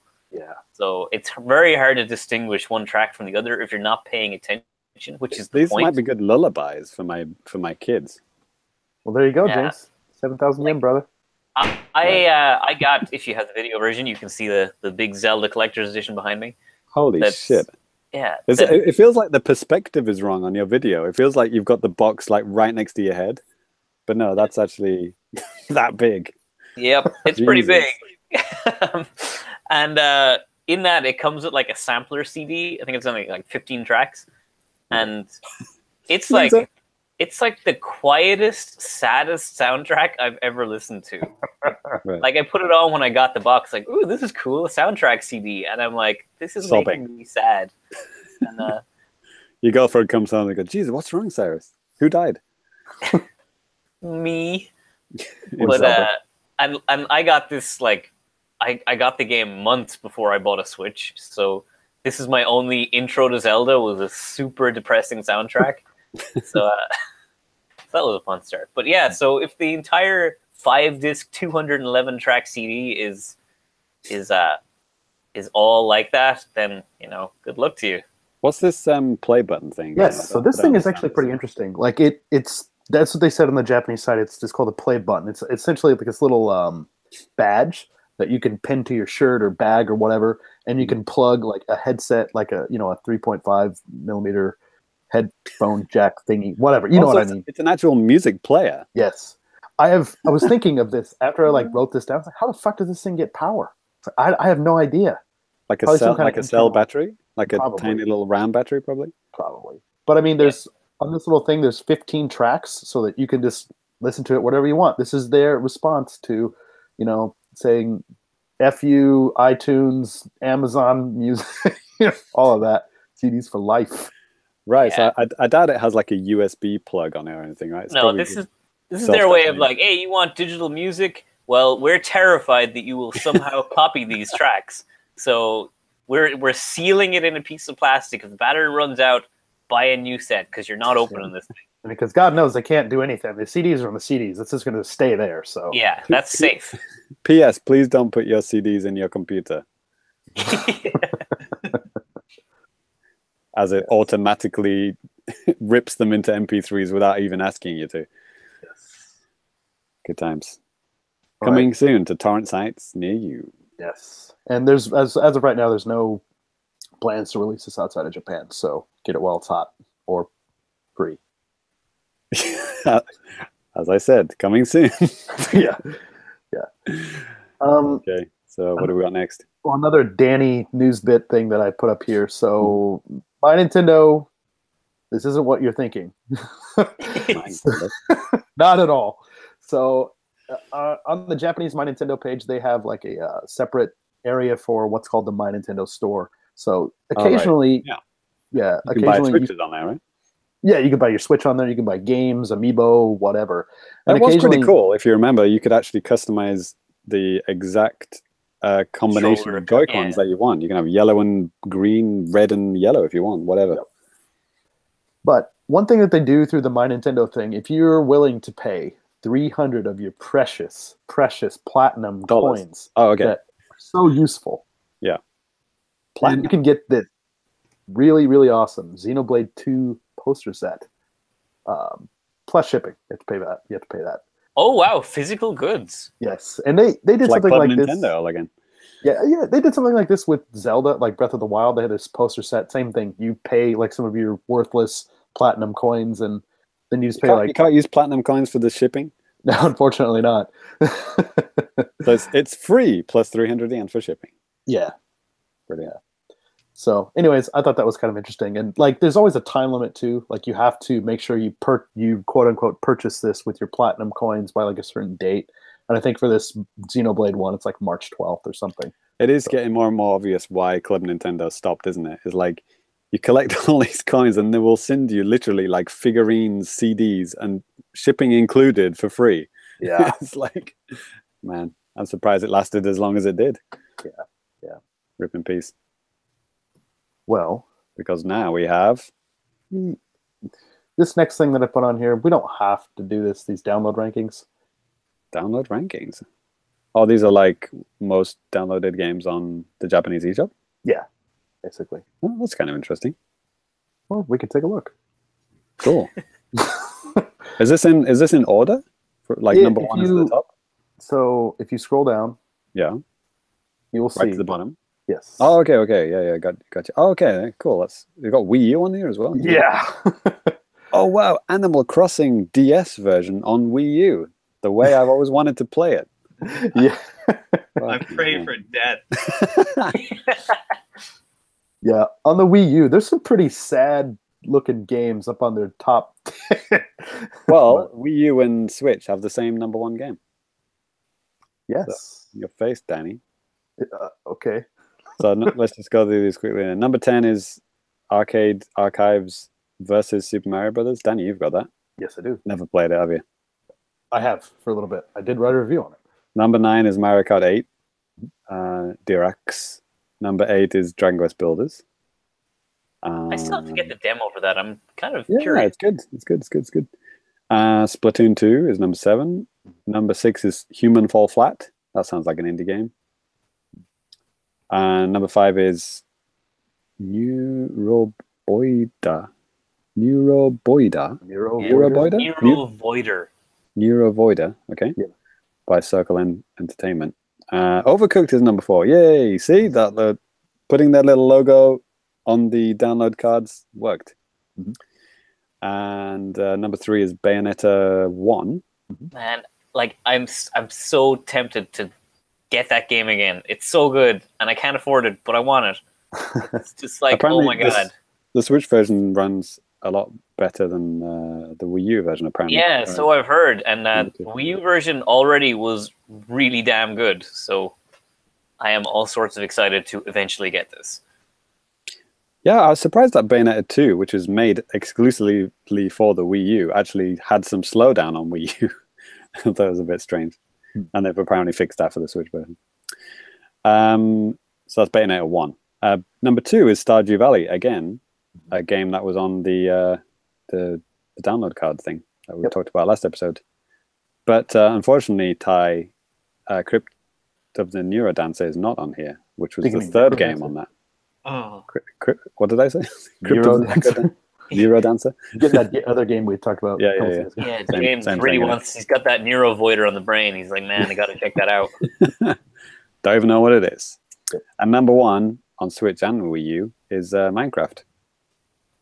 Switch edition / Wii U edition. Delete as appropriate. And coincidentally, actually, Minecraft on the 3DS is like there as a 3DS is number 5. Still. Oh yeah, I forgot that's on the 3DS. Man, and Cube Life, which is a Minecraft ripoff, is number 2 on. Oh no, is that the demo? I think that's the demo. Oh, it has a demo, or that means it just has a demo. It should just mean it has a demo. Right, man, all these fucking DS games on Wii U just reminded me how fucking stupid that was. Yeah. I actually recently retweeted one of my tweets from a year ago, or 2 years ago, where it was a day when Nintendo released GBA games on the Wii U and SNES games on the 3DS on the same day. So that was console games released exclusively on handhelds, and then handheld games released exclusively on their home console. And I was thought, man, Switch better not be like this. This is fucking stupid. Well, I guess they fixed it by not releasing any virtual console games at all. There it is. But when they do, it is exciting to think you don't have to make that decision anymore. Like, you don't think, okay, do I want to play Super Metroid on my TV, or do I want to play it portably? Yeah. Because I have to buy it twice. You know, Like me. Man, God forbid. And man, rip in peace anyone who did that. Jesus Christ, bought the same ROM twice. I'm right here. It was 3 times. You're an idiot. Man, I feel bad enough buying Smash Brothers on 2 systems. Oh, man, yeah. I Right. think I also tweeted similar things at the same time. DLC, buy that twice. Buy the game twice. Fun times. Good times. But the next one is kind of interesting. Danny? I actually had to put a delete as appropriate. Yeah. So it's Like, actually, pretty fucking funny. hell, we haven't started the reward system yet. / oh yeah, they finally started the reward system. yeah, so yep, the My Nintendo Gold coins can now be used towards purchases. Again, we talked about this in the last episode, but gamers will get 5% back on digital purchases as long as it's done directly through the eShop, or you can get 1% back on physical games. Basically, 1 gold point equals about a yen, like 1 cent, or something like that. And but still, for comparison's sake, I was kind of looking up some of this information before we started the show. But Right. you know, with the Wii U Digital Deluxe program that ran from December 2012 to December 2014, fuck, that was a really good goddamn deal back then. You're 10%. getting, you were getting 10% back on your purchases and stuff. So yeah, it's basically saying, please don't buy physical. Please buy everything digital. That's what they're saying, basically, isn't it? Which is really interesting because Nintendo were like so anti-digital purchases. Like they really were treating their like eShops really badly for so long. And now it's like, we'd like you to go there from now on, please. Well, they're still restricting. Well, I guess this is not only Nintendo. I think all the console manufacturers do this, but like restricting you can't have it something half price digital and then full price physical. Like as a standard retail price. Of course, you're going to get places that discount physical games, but like the official price is always going to be like $60 in the shop, $60 on the eShop. or whatever. And that's unfortunate that it's like that, you know. Yeah, I bought Doom at, you know, full, as same price as what it would have cost in the shops. And this is what I wanted to mention, you know, this is why I waited until this part, is that the points that I got from Doom, I put towards getting Pac-Man, and I got like 600 yen off. So that's pretty cool. I don't think people are going to buy fucking whole retail games with these points, because somebody worked it out. I think it was Wario64 worked it out. You have to spend like, was it like $3,000 worth of games to get a free game? Something stupid like that, yeah. But like, no one's going to do Yeah. that. Like, I see all these complaints, and it's like, you know, last week we got nothing for our purchases, and now we get something.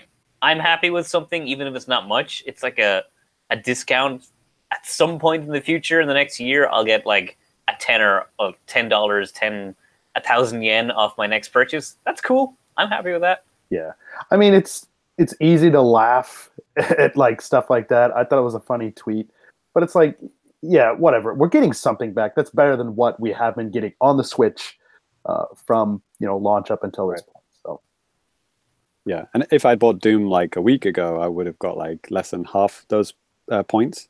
You know, they've vastly increased the amount that you get. So I think how this is going to work is that, you know, you're going to buy like a retail game, a couple of indie games, and you're gonna save up, you know, like maybe 500, 600 points, and then you're gonna turn that into you know, like $5-6 off a game. So when you see like a new indie game and it's like $15, and you think, well, $15 is a bit too much, use your gold coins, it brings it down to like, you know, $10, $9. You're like, yeah, $9, yeah, fuck, I could buy that $9, no problem. Yeah. It's that, just those little incremental, like giving yourself a little $5 discount here and there. It's really going to incentivize people to buy those kind of like indie games that they're kind of on the fence about. I mean, we've all said that on this show. We've all said, $20 is a little bit too much. Maybe for 15 or maybe for 10. You know, we've all done that, right? There are sales too. So I mean, if you're using the sale and that, you know, money off, I mean, that you're right. That's awesome. Yeah, and for those who aren't in Japan, that Amazon.co.jp actually has this almost exact system already too, where every time you buy something, you get some Amazon points, and it's like, it's pittance again. It's like 1% of what you buy. Right. Yeah. But, you know, it accumulates. You get, so it's like, you know, it's a standard thing. It's cool. I only do two kinds of points here, like in Japan. I do T-point cards, which is like Tsutaya, which is like the big rental company, but you can also... Sorry? It's SoftBank. I'm buying SoftBank.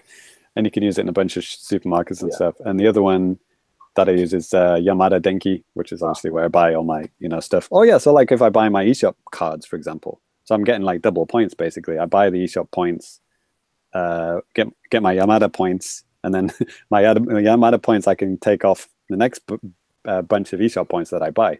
And then on top of that, I can get, you know, my Nintendo points as well. So, yeah, I can save money that way as well. Oh, you know, delete as appropriate for your country of choice, you know, wherever you live. I'm sure there's like whatever GameStop points or whatever, Asda points. There's probably like a whole Reddit designed, like designated for like how to maximize the points you get depending on your country for this kind of thing. But yeah, I am indifferent to this, but you know, I'm like leaning towards, hey, cool, free stuff. And for those that are interested, because I think I'm the first person to use it, is that when you go to the checkout, you can actually just select the gold coins thing, and you can actually put the exact amount you want to take off. You know, you don't have to use all your points if you don't want to. It's like, well, I only want to use 3, and I don't want to take $3 off for this one. You can do that down to the 1 point. You can change it to whatever you want. Sweet, it's pretty cool. And or if you put 0, then it just adds points. You know. Mm-hmm. So there you go. Cool. Arms? Anyone? Yeah. I just updated it, actually. Yeah, I put this up. So like a few weeks back, ARMS made a big, or maybe months at this point, but they made the big announcement that like the 5.0 patch was released, and that was it. That was the end of ARMS. It was like, we're done. And so that was the last new character, I think, was it? With what's her name? Dr. Coyle.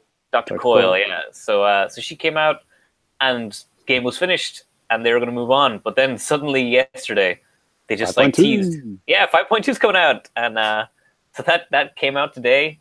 It has like a full. They rebalanced like the entire cast. And, Well, a picture gallery. I think the picture gallery is new. yeah, they added 15 new pictures to it, and So was 5.1 introduced the picture gallery, and then 5.2 it adds more pictures? Because I didn't notice the picture gallery until I just updated it just before the show, and I checked it, and there's like pages and pages of all this artwork that you can unlock with your coins, like your ARMS coins. So it's getting a bit confusing talking about coins again. You're not using your My Nintendo coins to unlock stuff, okay? Using your ARMS coins. And yeah, they've got like, it looks like little comic strips or something like that. I don't know. Or like kind of behind the scenes artwork and sketches and stuff. It looks really cool. yeah, a lot of the ARMS official artwork, they put out these little cute pictures with a lot of the updates. They're gorgeous. Like they're really nice. So you might be able to unlock them by doing stuff in the game as well. I think kind of like some Smash Brothers style. I think. Yeah, some of the story stuff, like if you beat the Grand Prix as a character, you unlock certain little things and stuff. I think it's kind of like Smash Brothers, right? You do certain achievements, it unlocks stuff, or you can just use the hammer to cheat and break it open or whatever. Yeah, like Soul Calibur on the Dreamcast had this huge art gallery mode too, and it has always been something I wish basically every game had. Yeah, right. So I'm really happy to see that this was a thing in ARMS.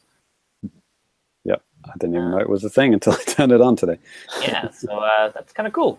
I like when games are patched and updated long after their expiry dates. So good job. Still hate that game though. Oh, man, that music, every time I load up ARMS, it's like, when you hear the music, you're like, man, I got to get back into ARMS. The music is so fucking good. It looks and sounds so fucking good. Right then. We're on to feedback, Dan? Yeah. Let's go ahead and move on to the feedback. And if you want your email, comments, criticism, complaint, bitch, whatever, right out on the air, feel free to send us an email at thefamicast@gmail.com.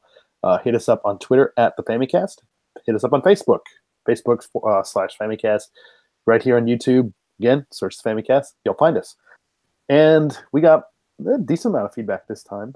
And where should we get started at here, James? What do you think? Well, last episode I kind of hinted that any question that the 8-4 Play guys didn't answer, we would take up the reins and take over. So that's what we're going to do. We're going to skip the ones about localization. That's good. Professional localization advice. I think they're pretty much only for 8-4, and the ones that are talking about, well, some of them, I don't know, maybe we can. I don't know. I correct a lot of English assignments every day. It's kind of the same thing, isn't it? Yeah, pretty much. Okay. Right. This is one for, I'm going to throw this one to Ty. What's up? Is Mortal Kombat not popular in Japan because they worship Raiden? Oh my God. I thought Raiden in Mortal Kombat was a pretty accurate representation of the Japanese Raiden, isn't it? Right. It's like 1-to-1 almost. And the answer is yes. Yes. Awesome. Welcome to the rice field, motherfucker. Oh man, in jokes. Next question is for everyone. How did you learn Japanese? How fluent are you? If you're fluent now, how often do you study to keep up? Do you attend classes or conversation groups, etc.? Oh, could be Cyrus, a long answer from everyone. Cyrus is someone who's about to leave Japan. How's your Japanese improved since you came? Is it 5 or 6 years? 6 years, and my Japanese is garbage. Like, oh my God, it's so bad. What the heck? I've been here so long, and I can barely speak a word. What can or can't you do in Japanese? Well, I will list out all of the words that I don't know in Japanese. But we're kind of wrapping up the show here, Cyrus. Yeah, so like example, today I went to the Daiso, which is like a dollar store in Japan, and I wanted to get some cardboard boxes to like send stuff back to Ireland with.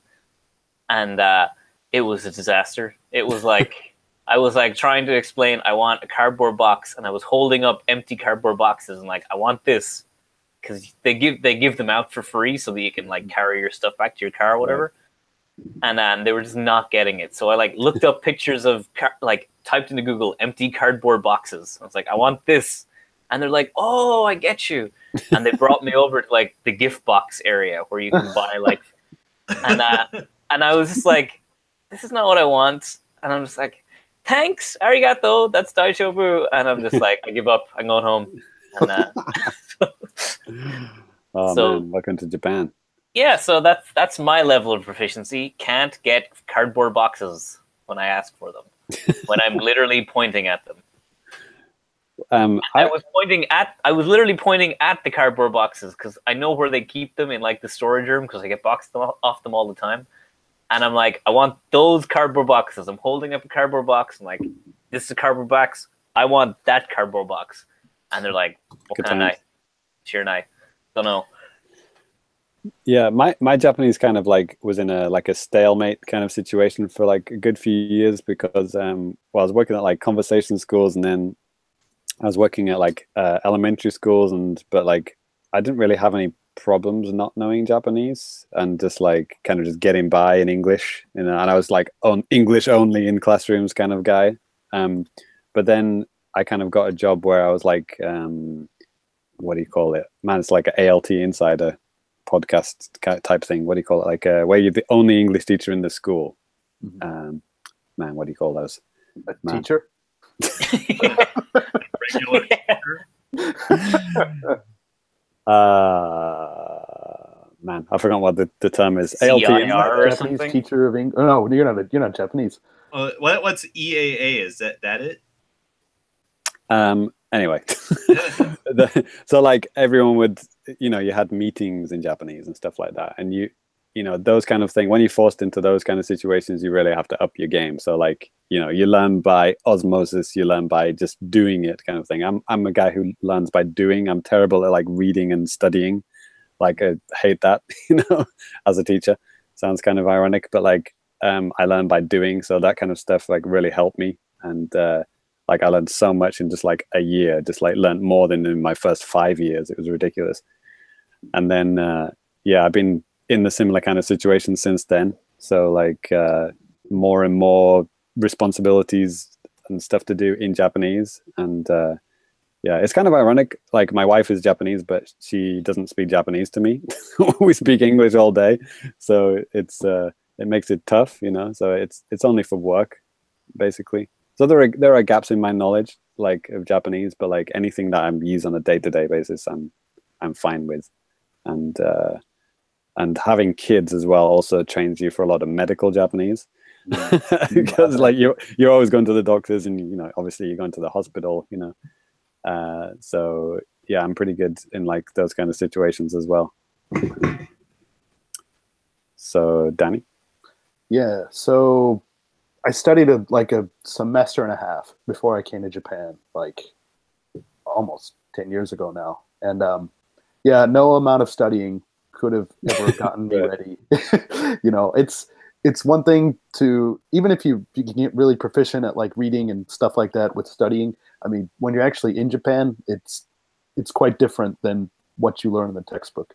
And similar to you, James, like, you do kind of get yourself in a rut with the language and stuff like that, especially if you're not in a good place where you have some kind of an outlet or something where you can actually use it and stuff. And I mean, that's why, honestly, seriously, going to like bars and like izakayas and stuff like that. I mean, yes, I'd be going with some of my, foreign friends, but at the same time, we'd be meeting Japanese people, which is good because most of them, especially wherever I live, they don't speak any English. So, and you can, it's really fun because if you find some nerd that likes video games and you can start talking to him about it and you have something in common, and maybe you could learn some new words so that you can continue your conversations and stuff like that. But I mean, for me, one reason that I've got better, and Jesus Christ, there's always ways to go. I'm never going to be content with my level. I know that there's always something I can improve.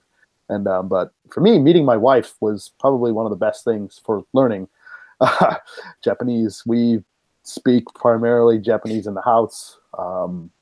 Probably somewhere between 80 to 90% of communication is done in Japanese. It's great for me. Right. Trying to do more English stuff with her so that, you know, whenever we go back to the States or something like that, visit my family, that she can, you know, communicate more. But so selfish, Danny. Jesus. Yes. Yeah, what an asshole. Yeah. But yeah, James, like, you know, you were talking about, like, with work, having an opportunity to, you know, kind of turn on the hard mode for Japanese a little bit. Last year, I had kind of an opportunity to do that. I got to basically, with the city that I work with, I got to help with like an exchange program and stuff, and I was kind of like the go-between for the Japanese side of things and the American side. So I had to kind of coordinate, you know, a lot of the information that was coming back and forth. And I mean, that's my first time ever really having to deal with like emails in Japanese, like hardcore, you know, trying to make sure I'm doing this stuff right. And I guarantee you there were a bunch of fuck ups, but you know, you learn, maybe. Yeah, you learn the patterns and how to do things, and you get better and stuff like that. That's all you can really do, I guess. So yeah. Rip. Anyway, sorry. Ty. Yes. Let's see. I actually studied Japanese for a long time before I came to Japan. So I guess that's different from all you guys, right? Yeah, just for me, just a little bit, a year. I did about like 6 months of Japanese before I got here. All right. I didn't do shit. Yeah. So when you do that, you have like all the vocabulary and grammar locked away in your head, but you're still not ready to use it until like you get used to like actually speaking and listening a lot. Right. So once you get over that little barrier, then like all the vocabulary starts coming back to you, and it's great. Even though as an English teacher, like you guys said, it's easy to like get complacent and plateau and not learn anything ever. Yeah. Which is true. Like Sure. Shockingly true. I think every ALT will have that same thing. Yeah. So I'm trying to work and study a little bit. I'm just like absorbing new words and stuff randomly, and it's cool when you learn something really funny or interesting. Oh yeah. Like how to say it's high noon in Japanese. That was a recent word I learned. Good old Overwatch. Yeah. And of course, I live by myself, and I have to occasionally do like you know, like an administrative Japanese red tape bullshit thing now and then. Like when immigration knocks on your door. Yeah. So when I do that, usually I just skim vocabulary words before I go, and that's usually enough. Yeah. Oh, Like, I thought you were going to say when they come around, you just turn the lights off and close the curtain. oh yeah, that's plan A. So I would say my level is I can kind of blunder my way through any conversation. Like if I don't know a word, I can at least explain the concept I'm after pretty well. You know, the goal, the benchmark I want is N2. I don't think I can do that yet, right? Because there's a Japanese language proficiency test here in Japan. Yeah. N1 is for Chinese people only.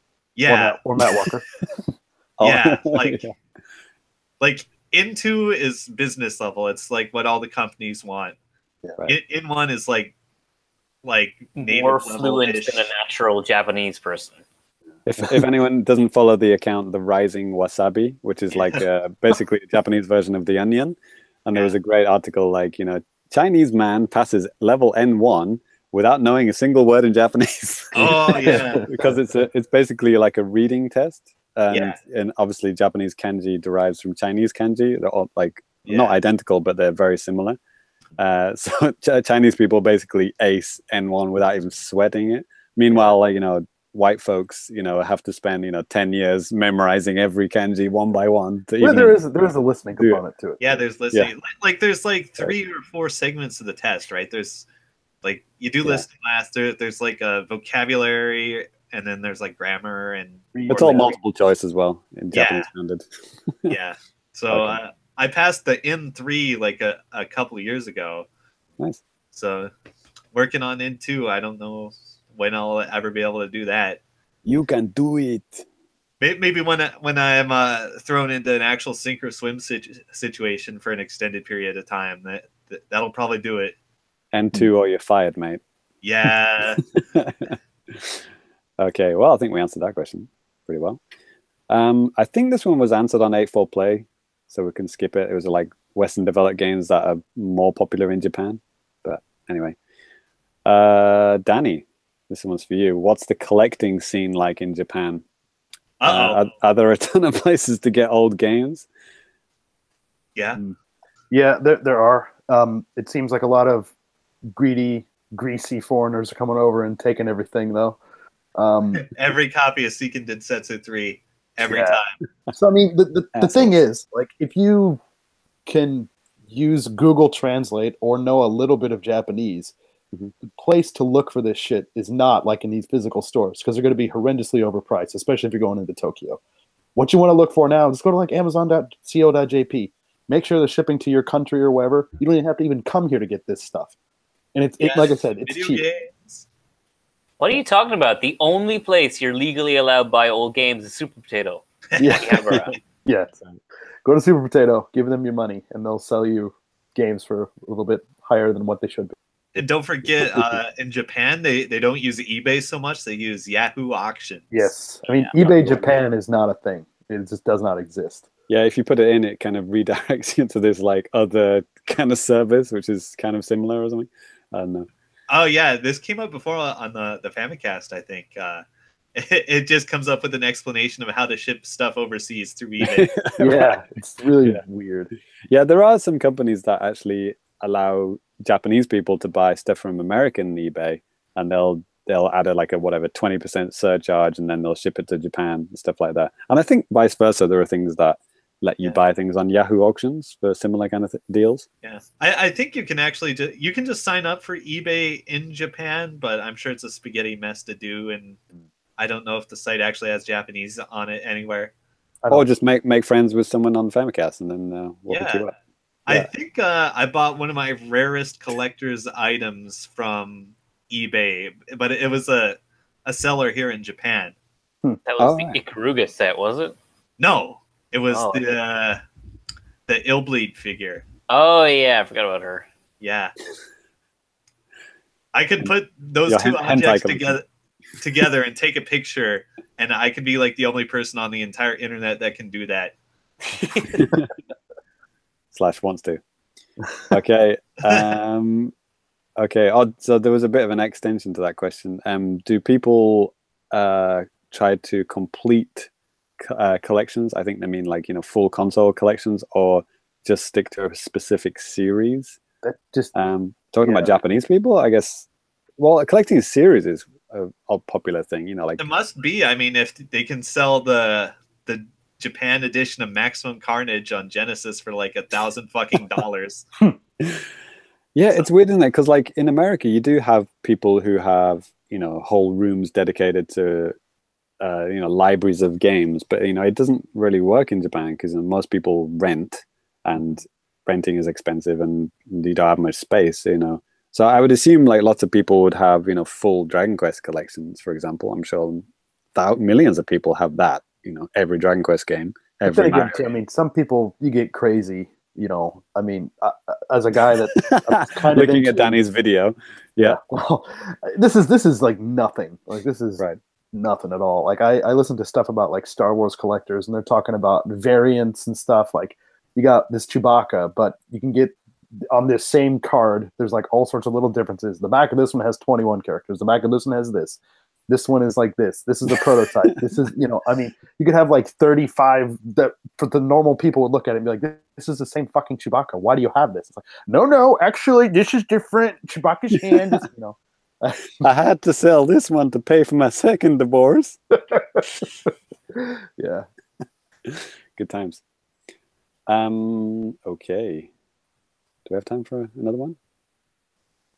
Oh, this is a good one. Ty's going to enjoy mocking everyone for this one. Let's go.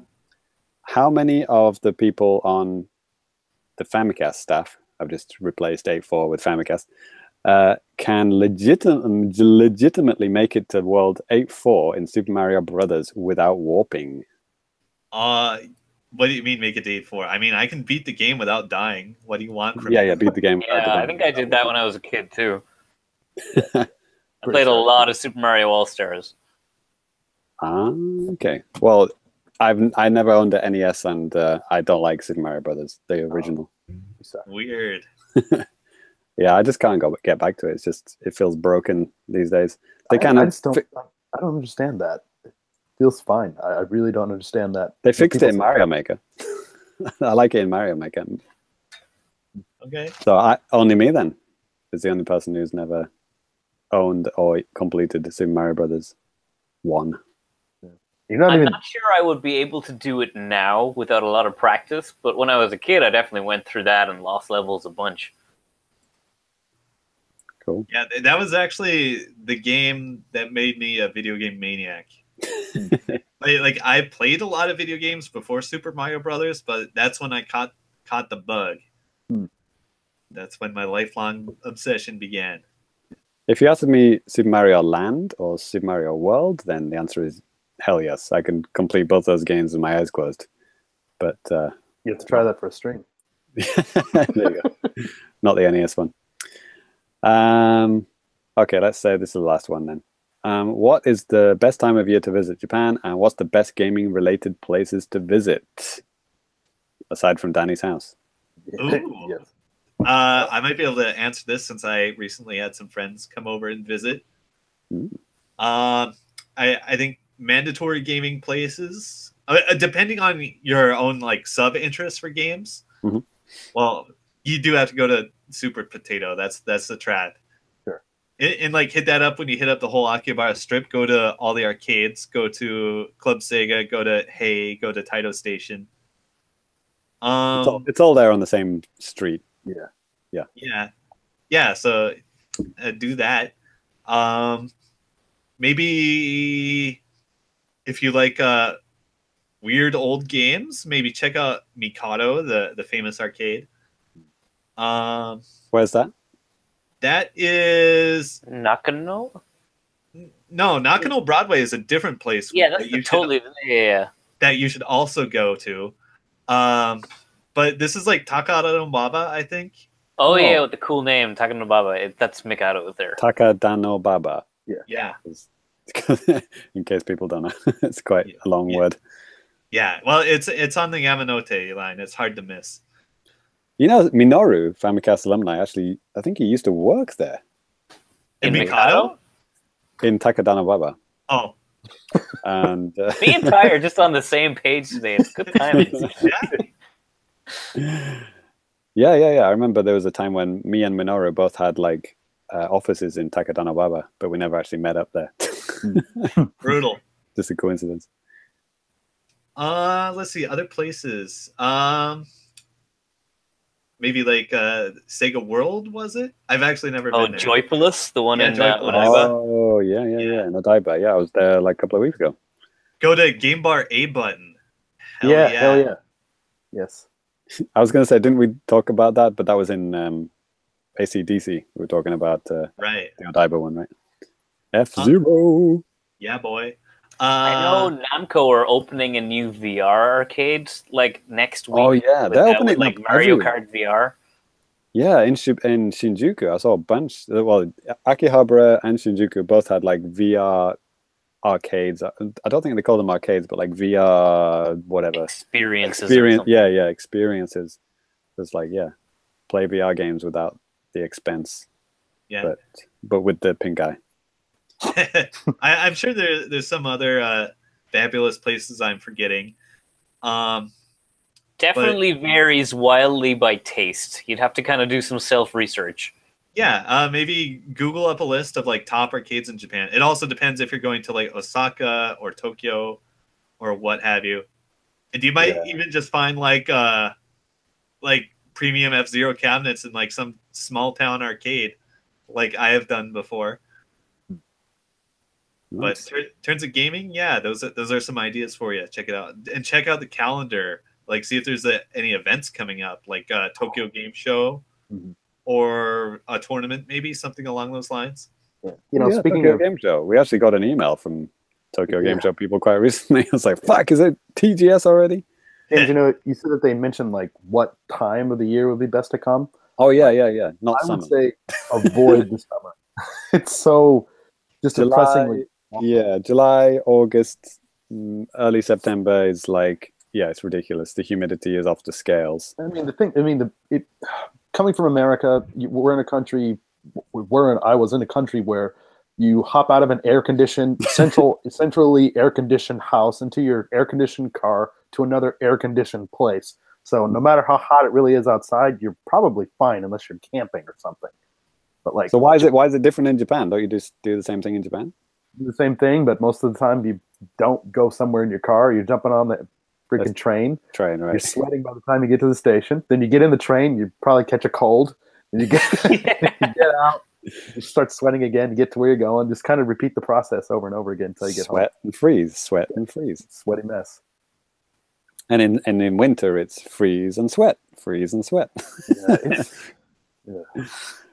But yeah, we're coming up to like the best time now. We're like, March, April is like the best time because that's like, cherry blossom, sakura time. It's great. Which has a calendar. There's like they right. tell you the cherry blossom forecast, so you can plan your trip around it. America has Groundhog Day. They look at the shadow of the groundhog. Japan has looking at the sakura trees. Yes. Well, heck, I mean, they even have on the forecasts and stuff like that. They forecast the pollen and stuff like that, like in pretty ridiculous detail. That's right. Here in Japan. Like how much sakura there's going to be, how much pollen. Yeah. How many missiles from North Korea and Godzilla attacks are all frequently showing up on the weather news. So good times. Absolutely. Okay, yeah, we'll stop there. There's a bunch more, but it's gonna, These are fun though. These are good. Yeah, thanks to the 8.4 community for chipping in. Hey, they barely answered any on 8.4 play. I'm gonna check. I'm gonna check which ones they don't answer. Most of them. All right, Danny, I think that's a wrap. Just before we finish up, I'm raging I didn't say this at the start, but I was going to say that by the time we finish this show, I guarantee a Nintendo Direct will have been announced because that's the Famicast curse. And looking on Twitter, a new Direct has been announced for Thursday. Yep. Wow. Fantastic. Yeah, so they said it was going to be a 30-minute show about Mario Tennis plus other DS and Switch games. Mario Tennis, the one that they're trying to put a pretend RPG mode in. Yeah. It's an Mario RPG mode, guys. No, seriously. It's not just a long list of missions that you do in order. So expect some very out-of-date hot takes on that next... right. Towards the end of the month. Awesome. Cool. Good times. Yeah. So great for bringing that up, Sai. Thanks, man. Oh man. Okay. That was we do have some actual comments from our readers. Yes. Let AF answer those.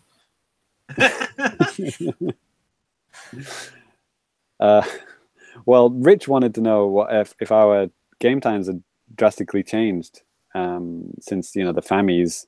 Which were like, December, I guess, early December when we counted our play hours of games.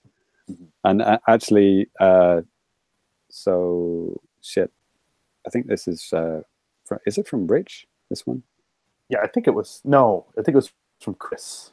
Chris Blackstone on Patreon. He asked, so his playtime now, he's updated it, is Breath of the Wild is now gone up to 210 hours. Picross S. Is that a Switch game? 95 hours. Mario Odyssey, 70 hours. Splatoon, 50 hours. And Celeste, which is a very new game, 35 hours. Jesus Christ. 35 would have made my number one. Well, I actually did check, and my Mario playtime has gone way up. I think it's like almost 50 hours now. So like Mario could actually catch up to Zelda very quickly, which, I wouldn't think it would. But I haven't gone back to Zelda. yet. Well, I will do, but currently, as it stands, Mario is catching up to Zelda. Nothing brand new in my top 5, I don't think. Yeah, I think it's pretty much the same. I'm kind of the same. Like, I think around the time whenever we did that, my playtime for Rocket League was maybe around like 35 hours. Now that's like 70. Nice.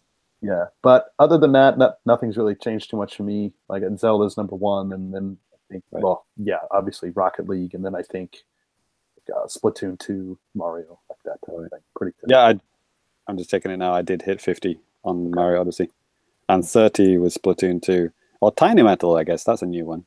Put 5 hours into Tiny Metal. Good times. Yeah, I think the only, just kind of same with me, little bits and bobs here across all my main titles, but like Brawlout is on 20 hours now for me, and Disgaea is 15 hours for Disgaea 5. So that's climbing, and I'm probably like 1% through that game. So, wow, Cyrus, you're on 90 hours for Zelda. Yep, I haven't broken that triple digit in any game yet. 10 hours in Sonic Forces, Jesus Christ. Yeah. I played Zelda for the first time like 4 days ago. Oh yeah, we didn't talk about that. That fun glitch. Temporary thing. Everything's going to be fine. Seriously, it's like what they're saying. In the album artwork, you have to add the "It's fine" dog there. It's fine. Okay. So next, Rich from the Famicast stream of Kirby Star Allies that I just did, we just talked about. He says he usually plays Kirby games to unwind after something more challenging. We'll see if I play this one. Robobot has been sitting on my shelf untouched for almost 2 years now. Wow, Rich taking after Danny there. Yeah. Did you buy Robobot? I didn't. After playing Triple Deluxe and reviewing it and thinking it was just mediocre and everybody loved it, I was like, okay, these games clearly are not for me. Wow. And Russ Greeno on YouTube, he was watching the same stream, and he said it looks very nice. Epic Yarn was enough for me, enough Kirby platforming for me though. I got the Magic Paintbrush game, although I've done a Bivins and only played it for 10 minutes. Man, there's a long time listener. Yeah. Hey, I don't think I even put it into the system yet, actually, honestly. Oh, mine is beating you. 10 minutes. You win, Russ. There you go. So yeah, Russ is obviously, he's a Patreon member now, and even if you're like a $1 patron, you can we're actually adding our streams and YouTube videos immediately on Patreon, so you don't have to wait till Famicast Friday. But on Famicast Friday, everyone can see them, but patrons get a little advanced preview there. All right, I think that's a wrap. Yeah, so let's bring the show to a close. We're going to go ahead and give out our Twitter handles. If you want to follow me, you can follow me at DannyBiv, DANNYBIV. James, where can we find you? At Kirby Sucks, 3 X's in that one. Before and after. The middle X is bigger than the other two. Yeah, there you go. Thanks for following. All right, and Ty? Super Cat Drugs. Check out my screenshots of the fucking UFO noodle game. You even had pictures of that PC Engine game with the poop. Did I? I think you did. I'm pretty sure I saw that on your... yeah, probably a long time ago. I posted pictures of the manual or something. I mean, I literally saw it like today. Really? I think that's maybe I'm a time slip. I don't know. Maybe. Okay, Cyrus.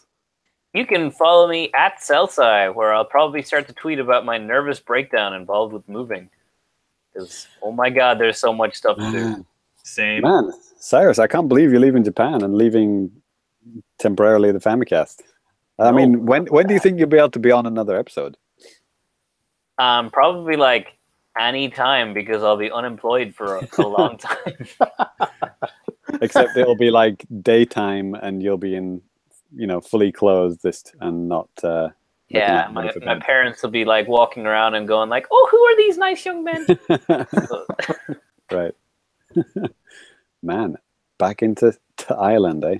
No, I'll be able to go into like dollar stores or euro stores and get all the cardboard boxes I want with no trouble. It'll be so weird. Except your accent has changed so much that even they won't be able to understand you. And last time I went back to Ireland, I went into a convenient, like a corner store, and they were like, "Oh, so how long are you here for?" And I'm like, 35 years, bitch. Give me some bread. Can you just bust out your most Irish ass accent? Just to, I think it sounds about the same as my normal voice, sure. If I talk like this, sir, there's no difference, really. You got a good point there, yes. Father Delaney, thanks very much. All right. Like, the rest of my family has a big, thick Irish accent, but I've kind of stripped mine away, so it's always fun. Cool. Well, Cyrus, if we don't ever see you again, it's been an honor having you on the show. If we do see you again, see you later. And the same to all of you, but if I don't see you again, I still want that money back. Cool. What money? All right. Well, on that semi-illegal note, we're going to go ahead and see you later.